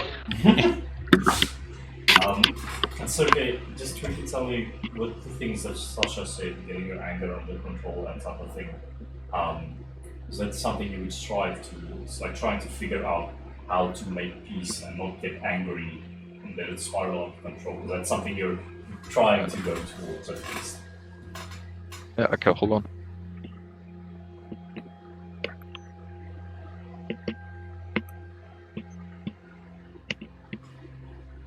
Okay, sorry. By the way, Yeah, I think Sergey, he also didn't get very much sleep that night, and he was thinking everything over for a few days, and yeah, I think it is something he would want to strive towards, because he doesn't, seeing that he hurt her that badly, it's not something that he wants to do again. So Yeah. he Think about that blind rage moment with it's in the subway, but like with the wizard children and those type of things, like that echoes and that's like a sentiment that, like it really connects with the wording that Sasha used. And I think after a while you like almost hopelessly just go towards her and say, "Listen, I don't fucking know what's going on." And then she says sort of something like, "Okay, you know what, we'll work with this. Let me help you." But she's like not really super into it, she's just like, okay, whatever. But she has like still a little bit of a soft spot for you. But not really. Like that's from the outside observer, you see that. And yeah, she will take you through her own like training drill that helped her to achieve sort of that peace of mind with all the things that has happened to her previously. And I have some interest in the multi-class thing, so if you'd like this to serve as a training for that, and you can bet a lot to So, Yay. and then we select your off also. And Alexander, you've got a week and a half. I have no fucking idea. I have no idea what I'm gonna do since I don't know what the fuck you just did to me. To be honest, But the Schizophrenia. you have schizophrenia yeah, right except now. give me schizophrenia and like take my muscles away. I don't know what Then the it, fuck I'm doing. like you have muscles and shit still. Yeah, but I know it's- what yeah, you're saying, but I'm just fucking being Yeah. melodramatic. But yeah, Okay. I mean, the one voice said you must seek it, and you know where to seek it, and I think you know Yeah. where it is. But the other voice told it's the other voice was murdering the other voice, so I'm Yeah, not sure what so there happened. were two voices. The, Yes, I the, know. The I one, know one was circus voice, Mhm. the one I know, Yeah. Pierrot, Yeah. and the other one I fucking know where the fuck the other one came from. Would you like? Are you like? Which one are you interested in? Because Pierrot called you like a coward and weak virtued, but he says he specializes in people like that, and he says he can help you, but seek you out. Is that? And But also, I've seen what Pierrot done, and the other voice said no, he's mine. Mhm, Claimed me like a little bitch, I guess. mhm. I'm not completely sure what to do. Good, but that's also fine. So just give me like a headspace of Alexander after these 2 weeks. Like, you didn't actively pursue Pierrot because you. He feels like broken a bit, Mhm, if that makes sense. mhm, Like I said, like he feels like he has this void now mhm. that he never had, and you've never felt this weak before. And now there's voices in his head, and he constantly feels like he's being watched, and he sees yellow eyes in dark places. So to say he's a little bit fucked in the head right now, I think he would try to seek out the other voice. Okay, Not Pierrot, the other one. other one. The other one. Okay, this is very interesting. Hmm. Like I'll try to speak to it at night and see if it speaks Try to back. speak to it at night. Okay, so we'll just do a little thing real quickly. So one night after some training within the HEC data, Lufthansa side out, you lay And awake, heavy and drinking, heavy drinking. he will try to.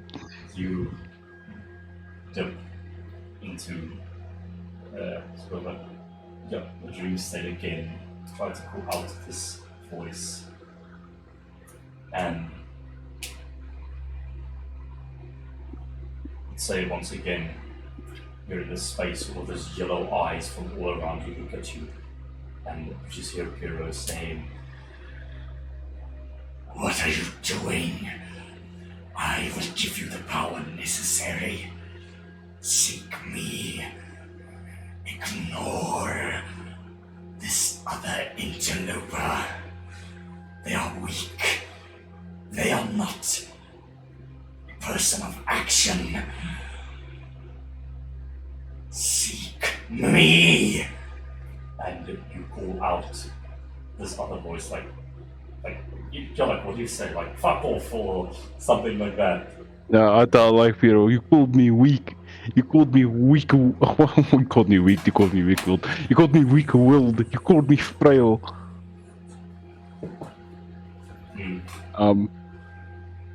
You insulted me to my face. I've seen what you've done to other Piero. I was in a dark place that day when I came to you. Now fuck off. And once again the eyes glitch, they fade, You will regret this. and you wake up and you feel a weight on your chest. Okay. You look at it. Yes. There is a little tiny albino snake resting on your chest. But you don't feel Oh, threatened. shit. You don't feel threatened by it. It just takes you in.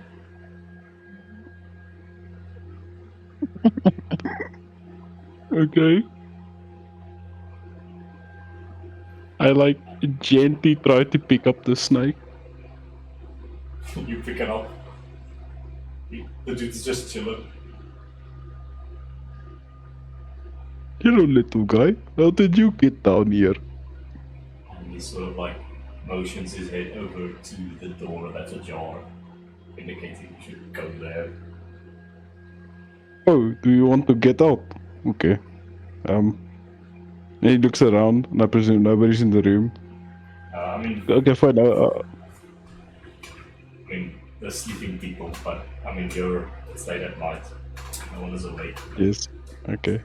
Okay, little guy. I like whisper. Okay, I'll help you out, but then I need to go back to sleep, and I go to the door. Okay, you walk out of the door, still holding the snake, and his head he sort of motions down the one corridor. I walk down and like, oh, you're so cute. You should get I should give you a name. I'm not very good at names, so how about little albino snake? Okay, no, that is what you are. Like the snake, like face palms with the back of his tail, just. Hey, wait, it's weird. I don't know if I'm still hungover or drunk or something, but I could swear you understand what I'm saying. Just looks at you. And I will. Positively, must tilts its head. Now that is very strange. Okay, Mr. Snake, let's get you out of here. And I continue down the corridor. You walk down the corridor, and eventually you don't notice, but you've just been following the snake's whim wherever it is leading you. And after its corner, it shows you another corner. And like, oh, okay, sure, let's go down this corridor. And you don't notice it, but eventually you're outside of the temple. And then you're on one of these platforms, as if floating over to the sewage pipes. And then the snake is just like, just around another corner. You're walking through the sewage pipes like that.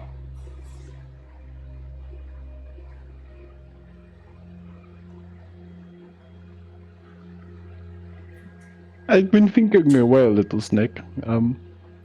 Since we're going on this nice little stroll, what's your name? Hmm? I can't think of a name. Do you have a name?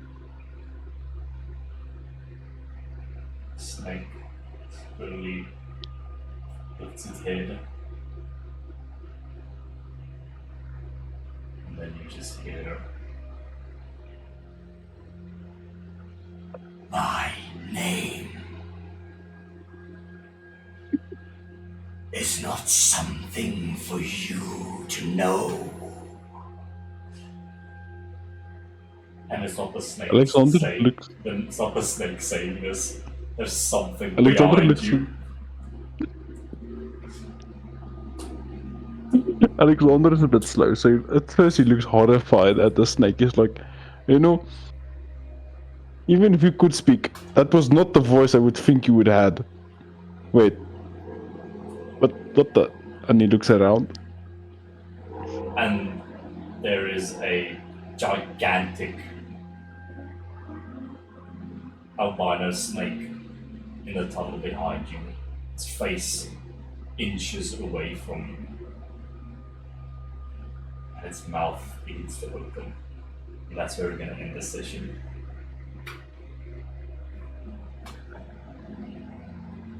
Okay. So Fucking hell. some fucking stupid shit happened.